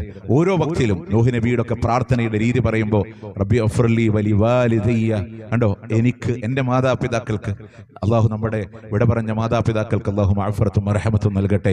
അവർക്ക് വേണ്ടി ദുആ ചെയ്യുക. നാളെ പരലോകത്തെ മീസാനിൽ നന്മകൾ ഇങ്ങനെ കനം കൂടുമ്പോ മാതാപിതാക്കൾ പറയും, അല്ലാ, ഇതിന് മാത്രം പുണ്യങ്ങളൊന്നും ഞങ്ങൾ ചെയ്തിട്ടില്ലല്ലോ അല്ലാ. അവിടുന്ന് പറയുമെന്നാണ്, ഇസ്തിഗ്ഫാർ വരദിക്കലക, നിന്റെ മകൻ നിനക്ക് വേണ്ടി ഇസ്തിഗ്ഫാർ ചെയ്തതാ, നിന്റെ മകൻ നിനക്ക് വേണ്ടി ഇസ്തിഗ്ഫാർ ചെയ്തതാണ്. ആ സമ്മാനം കൊടുത്തൂടെ, അവർക്ക് വേണ്ടി ദുആ ചെയ്തൂടെ, അവർക്ക് വേണ്ടി പൊറുക്കലിനെ തേടണ്, അവരുടെ കരാറുകൾ നിറവേറ്റാനുണ്ടെങ്കിൽ പൂർത്തീകരിച്ചു പരിഹരിച്ചു കൊടുക്കണേ, അവരുടെ കടബാധ്യതകളെ തീർത്തു കൊടുക്കണേ, അവരുടെ വസിയത്തുകളെ നിറവേറ്റി കൊടുക്കണേ. അതുപോലെ തന്നെ വസിലത്തുർ റഹിമില്ലതി ലം തൂസൽ ഇല്ലാ ബിഹിമാ, അവരെ കൊണ്ടില്ലാതെ ചേർക്കപ്പെടാൻ കഴിയാത്ത ബന്ധങ്ങളില്ലയോ? ഉമ്മാന്റെ ബന്ധുക്കളുണ്ട്, വാപ്പാന്റെ ബന്ധുക്കളുണ്ട്, ആ കുടുംബ ബന്ധങ്ങളെ നിങ്ങൾ ചേർത്ത് വെക്കണേ. വൈകറാമ സ്വദീഖിഹിമാ, അവരുടെ സ്വദീഖുകളെ കൂട്ടുകാരെ നിങ്ങൾ ആദരിക്കണേ, അവരുടെ കൂട്ടുകാരെ നിങ്ങൾ ആദരിക്കണേ. മഹാനായ ഉമർ ഇബ്നു ഖത്താബ് റളിയല്ലാഹു അൻഹുവിന്റെ മകന് അബ്ദുല്ലാഹ് ഇബ്നു ഉമർ റളിയല്ലാഹു അൻഹു കഴുതപ്പുറത്ത് ഇങ്ങനെ കടന്നു വരുമ്പോ ഒരു അഅറാബിയായ മനുഷ്യൻ ഇങ്ങനെ കടന്നു വരണ കണ്ടപ്പോ അദ്ദേഹത്തിന്റെ വാഹനമുഖത്തിൽ നിന്ന് താഴെ ഇറങ്ങി തന്റെ തലപ്പാവ മനുഷ്യനെ ധരിപ്പിച്ചു കൊടുക്കുമ്പോ, എന്തിനാണ് ഒരു അഅറാബിയായ മനുഷ്യനോട് ഇത്ര സ്നേഹം കാണിക്കുന്നത് എന്ന് ചോദിച്ചപ്പോ അബ്ദുല്ലാഹ് ഇബ്നു ഉമർ റളിയല്ലാഹു അൻഹു പറയാണ്, ഇദ്ദേഹത്തിന്റെ പിതാവ് എന്റെ ബാപ്പാന്റെ കൂട്ടുകാരനായിരുന്നു. പ്രിയമുള്ളവരെ, മരിച്ചവരോടുള്ള കടമകളാണെങ്കിലോ ആ കടമകളൊക്കെ നിർവഹിക്കാം. അന്ന് വീട്ടിൽ വന്നൊരു മൗലൂദൊക്കെ ഓതണവരോട് അവിടേക്കൊന്നും നമുക്ക് കയറാൻ സമയമില്ല. മങ്കൂസ് മൗലിദ ഓതണമെങ്കിൽ മിനിമം 2 ഹിക്കായത്ത് ഓതുമ്പോ മുത്തനബിയുടെ പേരിൽ 51 നുണ പറഞ്ഞിട്ടല്ലാതെ നിങ്ങൾക്ക് ഓതാൻ പറ്റൂല. ഒരൊറ്റ കളവ് പറഞ്ഞാൽ തന്നെ മൻ കദബ അലയ്യ മുതഅമ്മിദ ഫല്യതബവ മഖദഹു അലന്നാർ, ഒരു കളവ് പറഞ്ഞോട് നരകത്തിൽ ഇരിപ്പിടം തയ്യാർ ചെയ്തോട്ടെ എന്നാണ്. 51 നുണയാ പറയണേ, അർത്ഥം അറിയണില്ല. ഫഖാല ഉസ്മാൻ ഇബ്നു ഹുവൈരിസ് മാലു എന്നൊക്കെ മൗലൂദ് 2ാമത്തെ ഹിക്കായത്ത് മങ്കൂസ് മൗലൂദ് ഓതുമ്പോ ഫഖാല ഉസ്മാൻ ഇബ്നു ഹുവൈരിസ്, ആളുകൾ റളിയല്ലാഹു അൻഹു എന്ന് പറയും. കാരണം എന്താ, ഉസ്മാൻ ഹുവൈരിസ് കേൾക്കുമ്പോൾ സ്വഹാബിയാന്ന് കരുതിയിട്ട് അമ്പലത്തിലെ പൂജാരിന്റെ പേരാ ഉസ്മാൻ ഇബ്നു ഹുവൈരിസി. ആളുകൾ റളിയല്ലാഹു അൻഹു എന്ന് പറയും ഇല്ലേ? എന്നിട്ട് തനക്കസ്ത മത്ലൂബം ഫമാദാക കുല്ലനാ ഫമിൻ ഹുസ്നിനാ ഖദറത്തിൽ ലീറു ബിസ്സുഹബി സ്വലാത്തും വതസ്ലീമുൻ വഅസ്കാ തഹിയതി. എന്താ പള്ളിയുടെ മീനാരത്തിൽ കൂടെ പറയണേ? ബിംബമേ, നീ എന്താ വീണ് കിടക്കണേ? സ്വലാത്തും വതസ്ലീമുൻ. ഒന്നെങ്കിൽ അത് മുഴുവൻ പറയാ. അതായത് റസൂൽ ജനിച്ചപ്പോൾ വിഗ്രഹം വീണു എന്നുള്ള. അപ്പൊ ഉസ്മാൻ ഇബ്നു ഹുവൈരിസ് എന്ന് പറഞ്ഞ പൂജാരി ചോദിക്കുക, നീ എന്താ വീണ് കിടക്കണേ? അത് ബൈത്താക്കി ചെല്ല, ബിംബമേ നീ എന്താ വീണ് കിടക്കണേ? സ്വലാത്തും വതസ്ലീമുൻ അല്ലെ? ഇടക്കിടക്ക്. അപ്പൊ ചോദ്യം ആരോടാ? ബിംബത്തോടാൻ. എന്നത് ഒന്നെങ്കിൽ അത് മുഴുവൻ പറഞ്ഞിട്ട് നിങ്ങളുടെ ഇടയിൽ ഈ സാധനം കൊടുക്കുക എന്നല്ലാതെ നമ്മളൊന്ന് ആലോചിച്ചൊക്കെ ചോദിക്കുന്നത്. അതുപോലെ തന്നെ തനിച്ച ഷിർക്ക്. മുത്തനബിയോട് നബി ഒരുപാട് തെറ്റ് ചെയ്തു, അങ്ങയോട് ആവലാതിപ്പെടുന്ന വൈദിശ്യ ഫത്തുലൈബിലെ 136ാമത്തെ പേജിൽ എന്താ പറഞ്ഞേ? ലാ തഷ്കുവന്ന ഫി ഹാലത്തിൽ ബലിയാൻ. ഏത് സന്നിഗ്ധ ഘട്ടത്തിനും അള്ളാഹിനോടല്ലാതെ ആവലാതിപ്പെടല്ലേ. ഖുർആൻ ആ പദം എങ്ങനെ ഉപയോഗിച്ച ഹൗല ബിൻത് സഅലബ എന്ന് പറയുന്ന സഹാബ വനിത അള്ളാഹിനോട് ആവലാതിപ്പെട്ടു. പള്ളി നമ്മൾ പറഞ്ഞെന്താ? നബി അങ്ങയോട് ആവലാതിപ്പെടുന്നു. അപകടങ്ങളില്ലേ? ഇല്ലേ? അതുപോലെ ഈ ഷിർക്കിന്റെ വരികളൊക്കെ വരുമ്പോ, ബിദ്അത്ത് വരുമ്പോ ഒറ്റക്കാരിയെ പറയാനുള്ളൂ, പ്രിയമുള്ളവരെ, അവരുടെ ആശയങ്ങളെ കൈവിട്ട് കളിക്കല്ലേ. ഇവരോടൊക്കെ ചോദിക്കുന്നവരോട് ആരാ ബദരീങ്ങൾ എന്നറിയോ? ആരാ മുത്തുനബി എന്നറിയോ? തൗഹീദിന് വേണ്ടി ത്യാഗം അനുഭവിച്ചവരാ. ത്വായിഫിന്റെ ജബലിടുക്കുകൾക്ക് താഴെ പ്രബോധനത്തിനായി കടന്നു വരുമ്പോ ചട്ടമ്പിക്കുട്ടികളെ കൊണ്ട് കല്ലെറിഞ്ഞ് പുണ്യഭൂമേനിയിൽ നിന്ന് രക്തം വാർന്നൊലിച്ചിട്ടുണ്ടെങ്കിലോ എന്തിനാ ഇന്നും അല്ലാഹുവിന്റെ ഹബീബിന്റെ മദീനത്തെ പള്ളിയിലോ ബാബുസലാമിലൂടെ കടന്നു വന്ന് മിമ്പറും കടന്ന് റൗദ ഷരീഫും കടന്ന് ഖബറിന്റെ ചാര വന്ന് അസ്സലാമു അലൈക യാ റസൂലല്ലാഹ് എന്ന് പറയുമ്പോ കണ്ണ് നിറഞ്ഞൊരിച്ചത്, രോമം എഴുന്നേറ്റ് നിന്നതോ ആ നബിയോടുള്ള സ്നേഹമാണെങ്കിൽ ആ പുണ്യഭൂമേനിയാണ് ചട്ടമ്പിക്കുട്ടികളെ കൊണ്ട് കല്ലെറിയിച്ചതെങ്കിലോ അവിടുന്ന് നോക്കണേ, തുള്ളി ദാഹജലം കൊടുത്തില്ല, ബോധം പോലും നഷ്ടപ്പെട്ടു പോയും. 600 ചിറകുകളോടെ ജിബ്രീലിനെ കണ്ട നിമിഷമാണെങ്കിൽ, പർവ്വതങ്ങളുടെ ഉത്തരവാദിത്വമുള്ള മലക്കുൽ ജിബാൽ പെയ്തിറങ്ങിപ്പോയ നിമിഷമാണെങ്കിൽ, എന്റെ ചിറക് കണ്ടോ, ചിറകിന്റെ താഴെ പർവ്വത നിരകളെ കണ്ടോ, അങ്ങൊരു വാക്ക് തന്നിരുന്നെങ്കിലോ അവരെ ഞാൻ നശിപ്പിച്ചു കൊള്ളാം യാ റസൂലല്ലാഹ്. വേണ്ട, അവരിൽ നിന്ന് ആരെങ്കിലും ഒരാൾ ഇസ്ലാമതം സ്വീകരിക്കുന്നുവെങ്കിലോ അത് മതി എനിക്കെന്ന് പറഞ്ഞ റസൂലുള്ളാഹിന്റെ നൊമ്പരങ്ങൾ എന്തിനാ? ലാ ഇലാഹ ഇല്ലല്ലാഹ് ഖുൽ ഇന്നമാ അദ്ഉ റബ്ബി, ഞാൻ എൻ്റെ റബ്ബിനോട് മാത്രമേ തേടൂ എന്ന് പറയാനാണെങ്കിൽ മുത്തുനബിയോട് സ്നേഹമുണ്ടോ എങ്കിൽ റസൂലിനോട് ചൊല്ലുന്ന മാല മൗലിദുകളല്ല. റസൂല് പറഞ്ഞ അള്ളാനോട് തേടിക്കോ. ബദരീങ്ങളോട് തേടുന്നവരെ ആരാ ബദരീങ്ങളെന്നറിയണേ നിങ്ങൾ. ആയുധ സാമഗ്രികളില്ലാതെ ഈമാൻ കൈമുതലാക്കി ബദറിന്റെ രണഭൂമിയിലേക്ക് ഇറങ്ങുമ്പോ അവിടെ പടർന്നു പന്തലിക്കുന്ന ആദർശമുണ്ട്. ഹസ്ബുനല്ലാഹ് ഹസ്ബുനല്ലാഹ് ഹസ്ബുനല്ലാഹ്, ഞങ്ങൾക്ക് അല്ല മതി അല്ല മതി അല്ല മതി എന്നാണെങ്കിൽ പ്രിയമുള്ളവരെ ഈത്തപ്പഴത്തിന്റെ മധുരം വായിൽ വെച്ച് നുകർന്ന് അടുത്ത സഹാബത്തിന് വെച്ചു കൊടുത്ത പട്ടിണിക്കോലങ്ങളാ, മുറിഞ്ഞ വാൾത്തലപ്പുകളാണ്, ആയുധങ്ങളില്ലാത്ത പട്ടിണിക്കോലങ്ങള്. ബദറിന്റെ രണഭൂമിയിലേക്ക് ഇറങ്ങിയപ്പോ എന്തിനാണ് ബദർ നടന്നതെന്ന് പഠിക്കാ.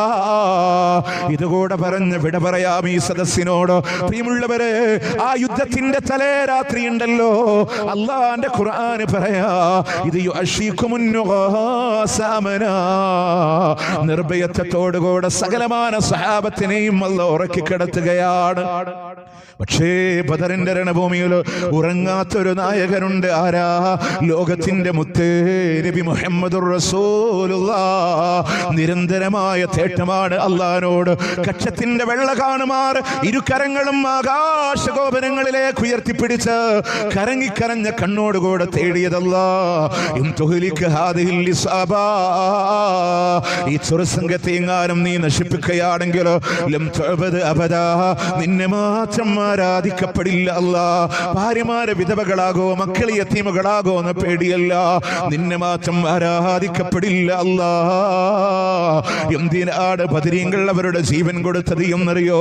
പ്രായാധിക്യം കൊണ്ട് തടന്നു വന്ന ഉബൈദ റളിയല്ലാഹു അൻഹു യുവാവായ ശത്രുവിനോട് ഏറ്റുമുട്ടിക്കൊണ്ട് കണങ്കാലിനെ വിട്ടുകൊണ്ട് താഴെ വീഴുമ്പോ നിലത്ത് കിടക്കുന്ന ഉബൈദത്തിന്റെ നേരെ വീണ്ടും ശത്രു വാളുകൊണ്ട് വെട്ടുമ്പോ രക്തമിങ്ങനെ ചീറിയൊലിക്കുമ്പോ റസൂലുള്ളാഹിന്റെ മടിത്തട്ടിലോട് കൊണ്ടുവന്ന് കിടത്തുമ്പോ അവിടെ കിടന്നുകൊണ്ട് പറഞ്ഞില്ല നബിയെ, സുഗന്ധേനോ പെയ്തത്തെ എടുത്തത് അമ്മ, ചോരും ദേവരും വഴി കൊഴുകൈതമ്മ, നികരറ്റവർ യാസീർ ഹബീബുള്ളാന്റെ നേശാതീരോ മുമ്പ് കിടത്തിക്കൊണ്ടേ. അവിടുന്ന് പറയുന്നുണ്ട്, നബിയെ, എന്റെ കാല് വീണ് പോയി റസൂല്, എന്റെ കൈ വീണ് പോയി റസൂല്.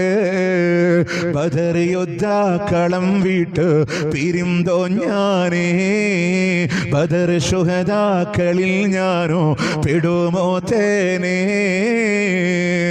പ്രവാചകനോട് ചോദിക്കുന്നുണ്ട്, നബിയെ, അങ്ങവിടെ ബദറിന്റെ രണഭൂമിയിലൂടെ ഷഹീദാവാന് മോഹിച്ചവനാ, എന്തിനാ ഇങ്ങോട്ട് കൊണ്ടുവന്നത്? ഷഹീദാകുമോ ഞാൻ നബിയേ? പാതിരാവിലും പാതിരിയുന്ന പാരിജാതങ്ങള് തോറ്റുപോകുന്ന പുഞ്ചിരിയുണ്ടെങ്കിൽ അത് ലോകത്തിന്റെ മുത്തിൻ്റെതാണ് സല്ലല്ലാഹു അലൈഹി വസല്ലം. അവിടുത്തെ കണ്ണങ്ങ് നിറയുകയാണ്, മുഖമങ്ങ് വാടുകയാ. കൊഞ്ചം ബദർ പോച്ചുണ്ടനക്കിയും ബദർ ശുഹദാക്കളിൽ നീയോ പെടുമേ തേനേ. നീ എവിടെ കിടന്ന് മരിച്ചാലും ഷഹീദാണ് ഉബൈദ, എവിടെ കിടന്ന് മരിച്ചാലും ഷഹീദാണ് ഉബൈദ. എന്തിനാ ശുഹദാക്കൾ അവരുടെ മക്കളെ യതീമുകളാക്കിയത്? എന്തിനാ ശുഹദാക്കൾ അവരുടെ ഭാര്യമാരെ വിധവകളാക്കിയത്? എന്തിനാ ശുഹദാക്കൾ അവരുടെ കുടിലുകൾ അന്യായമാക്കിയത്? എന്തിനാ ശുഹദാക്കൾ അവരുടെ കയ്യും കാലും റബ്ബിന്റെ മാർഗത്തിലൂടെ കൊടുത്തത്? എന്തിനാ ശുഹദാക്കൾ അവരുടെ ജീവൻ പോലും റബ്ബിന്റെ മാർഗത്തിലൂടെ സമർപ്പിച്ചത്? ലാ ഇലാഹ ഇല്ലല്ലാഹ് എന്ന മഹിതമായ ആദർശത്തിനാണെങ്കിൽ ആ ബദരീങ്ങളോട് ഹൃദയത്തിന്റെ കോണിലോട് സ്നേഹമുണ്ടോ എങ്കിൽ അവരോട് തേടാനില്ല. അവര് പറഞ്ഞ അല്ലാ, അണ്ടകടാഹങ്ങളുടെ സെട്ടാവായ അല്ലാ, ബ്രഹ്മാണ്ടങ്ങളുടെ സെട്ടാവായ അല്ലാ, സകലതരാധരങ്ങളെ നിയന്ത്രിക്കുന്ന അല്ലാ, അവനെന്തിനും കഴിവുള്ള ഖദീറ, എല്ലാം കാണാൻ കഴിവുള്ള ബസീറ, തലച്ചോറിന്റെ ചിന്തകൾ അറിയുന്ന അല്ലാ, നമ്മളുടെ ഹൃദയത്തിന്റെ താളം തെറ്റുമ്പോ ഏഴാകാശങ്ങൾക്കപ്പുറത്ത് വിവരമറിയുന്ന അല്ലാ, അവനേകനായ റബ്ബാണെങ്കിൽ ആ റബ്ബിലേക്ക് തിരിച്ചോ നമ്മളുടെ കരങ്ങള്. ഒരു പടപ്പിലേക്ക് തിരിക്കണ്ട, ഒരു മനുഷ്യനിലേക്ക് തിരിക്കണ്ട, ഒരു ജിന്നിലേക്ക് തിരിക്കണ്ട, ഒരു വസീലത്തു ശിർക്കിന്റെ തേട്ടമില്ല. ഇല്ല, മറ്റൊരു തേട്ടവുമില്ല, എല്ലാം അല്ലാഹ്. വിസ്ഡത്തിന് ജനങ്ങളോട് പറയാനുള്ളത് അല്ലാഹുവോട് മാത്രമായി കരങ്ങൾ ഉയർത്തിക്കോ, അല്ലാഹുവിനോട് മാത്രമായി തേടിക്കോ. പ്രിയമുള്ളവരെ, പുത്തൻ ആചാരങ്ങൾ ഇങ്ങനെ കൊണ്ടുവരുമ്പോ ഓർക്കണേ, ഹബീബിന് വെറുപ്പാ, അല്ലാഹുവിന്റെ റസൂലിനെ വഞ്ചകനെന്ന് വിളിക്കുന്നതിന് തുല്യമാ. ഓരോ മിമ്പറും റസൂൽ ഗൗരവത്തോടുകൂടെ എതിർത്തതാണ്. മാത്രമല്ല, നാളെ ഹൗദുൽ കൗസർ വാങ്ങാനായി നിൽക്കുമ്പോ അല്ലാഹുവിന്റെ റസൂൽ പറയാണ്, എനിക്കും അവർക്കും ഇടയിൽ അല്ലാഹു മറയിടുകയാണ്, എന്റെ ഉമ്മത്താണ് റബ്ബേ, ഹൗദുൽ കൗസർ തടുക്കല്ലേ എന്ന് പറയുമ്പോ അല്ലാഹ് പറയുന്നുണ്ട്, നബിയേ, താങ്കളുടെ കാലശേഷം ഇവരെന്താണ് ചെയ്തത് എന്ന് താങ്കൾക്കറിയില്ല. അല്ലാഹുവിന്റെ മുത്തനബി പറയില്ല, സുഹുക്കൻ സുഹുക്കാ, ദൂരെ പോ, ദൂരെ പോ. എന്റെ മതത്തിൽ കലർപ്പുണ്ടാക്കിയവരെ, പുതുതായി കൊണ്ടുവന്നവരെ, പകരമുണ്ടാക്കിയവര്, ദൂരെ പോന്ന് പറഞ്ഞ് പുത്തൻവാദം ചെയ്തവരെ ആട്ടി ഓടിക്കുമെന്ന കുല്ലു ബിദഅത്തിൻ ദലാല വകുല്ലു ദലാലത്തിൻ ഫിന്നാർ. പുത്തനാചാരം മുഴുവനും വഴികേടാണെങ്കിൽ എല്ലാ വഴികേടും നരകത്തിലാ, നരകത്തിലാണ്, നരകത്തിലാ. അതുണ്ടാവാതിരിക്കാനാണ് പ്രിയമുള്ളവര് ഈ നരേക്കാവിന്റെ മണ്ണിലൂടെ വേദ കെട്ടിയതെങ്കിൽ അല്ലാഹുമ്മ ഷ്ഹദ്, അല്ലാഹുമ്മ ഷ്ഹദ്, അല്ലാഹുമ്മ ഷ്ഹദ്. അല്ലാഹുവേ, നീ സാക്ഷിയാണല്ലാ, നീ സാക്ഷിയാണല്ലാ, നീ സാക്ഷിയാണല്ലാ. ഈ നരേക്കാവിന്റെ മണ്ണില് ഇവിടുത്തെ ജനങ്ങളോട് ഏതേത് പൗരോഹിത്യം പുത്തനാചാരങ്ങളെ കൊണ്ടുവന്ന് പഠിപ്പിക്കുമ്പോ അത് ശരിയല്ല എന്ന് പറയാൻ, അള്ളാന്റെ പ്രവാചകന്റെ ദീനിതാണെന്ന് പറയാൻ എന്റെ കഴിവിന്റെ പരമാവധി ഇവിടുത്തെ പ്രവർത്തകരുടെ അധ്വാനത്തിന്റെ ഫലമായി എത്തിച്ചു കൊടുത്തിട്ടുണ്ടല്ലോ. നീ സാക്ഷിയാണ് റബ്ബേ, നീ സാക്ഷിയാണല്ലോ, നീ സാക്ഷിയാണല്ലോ. ഇനി ജനങ്ങള് നിങ്ങളുടെ ഊഴമാണ്, ഇഷ്ടമുണ്ടോ നിങ്ങൾക്ക് സ്വീകരിക്കാം, അല്ലേ നിങ്ങൾക്ക് തള്ളിക്കളയാ. നാളെ വഹ്ദാനായ ജബ്ബാറായ റബ്ബിന്റെ കോടതിയിലൂടെ വന്നു നിൽക്കുമ്പോ ഇവർ ഞങ്ങളുടെ അടുത്തുണ്ടായിട്ട് ഞങ്ങളോട് പറഞ്ഞു തന്നിട്ടില്ല എന്ന് ഞങ്ങൾക്കെതിരെ വിരൽ ചൂണ്ടാൻ നിങ്ങളെ കൊണ്ട് സാധ്യമല്ല. ഈ ശബ്ദം ശ്രവിക്കുന്നവരിൽ ഉസ്താദുമാരുണ്ടെങ്കിൽ, മുസ്ലിയാക്കന്മാരുണ്ടെങ്കിൽ, പുരോഹിതന്മാരുണ്ടെങ്കിൽ ഹൃദയത്തിന്റെ ഭാഷയിലൂടെ നിങ്ങളോട് പറയാ, അള്ളാന്റെ ആയത്ത് വിറ്റുകൊണ്ടാ നിങ്ങൾ ഭക്ഷണം കഴിക്കുന്നതെങ്കിൽ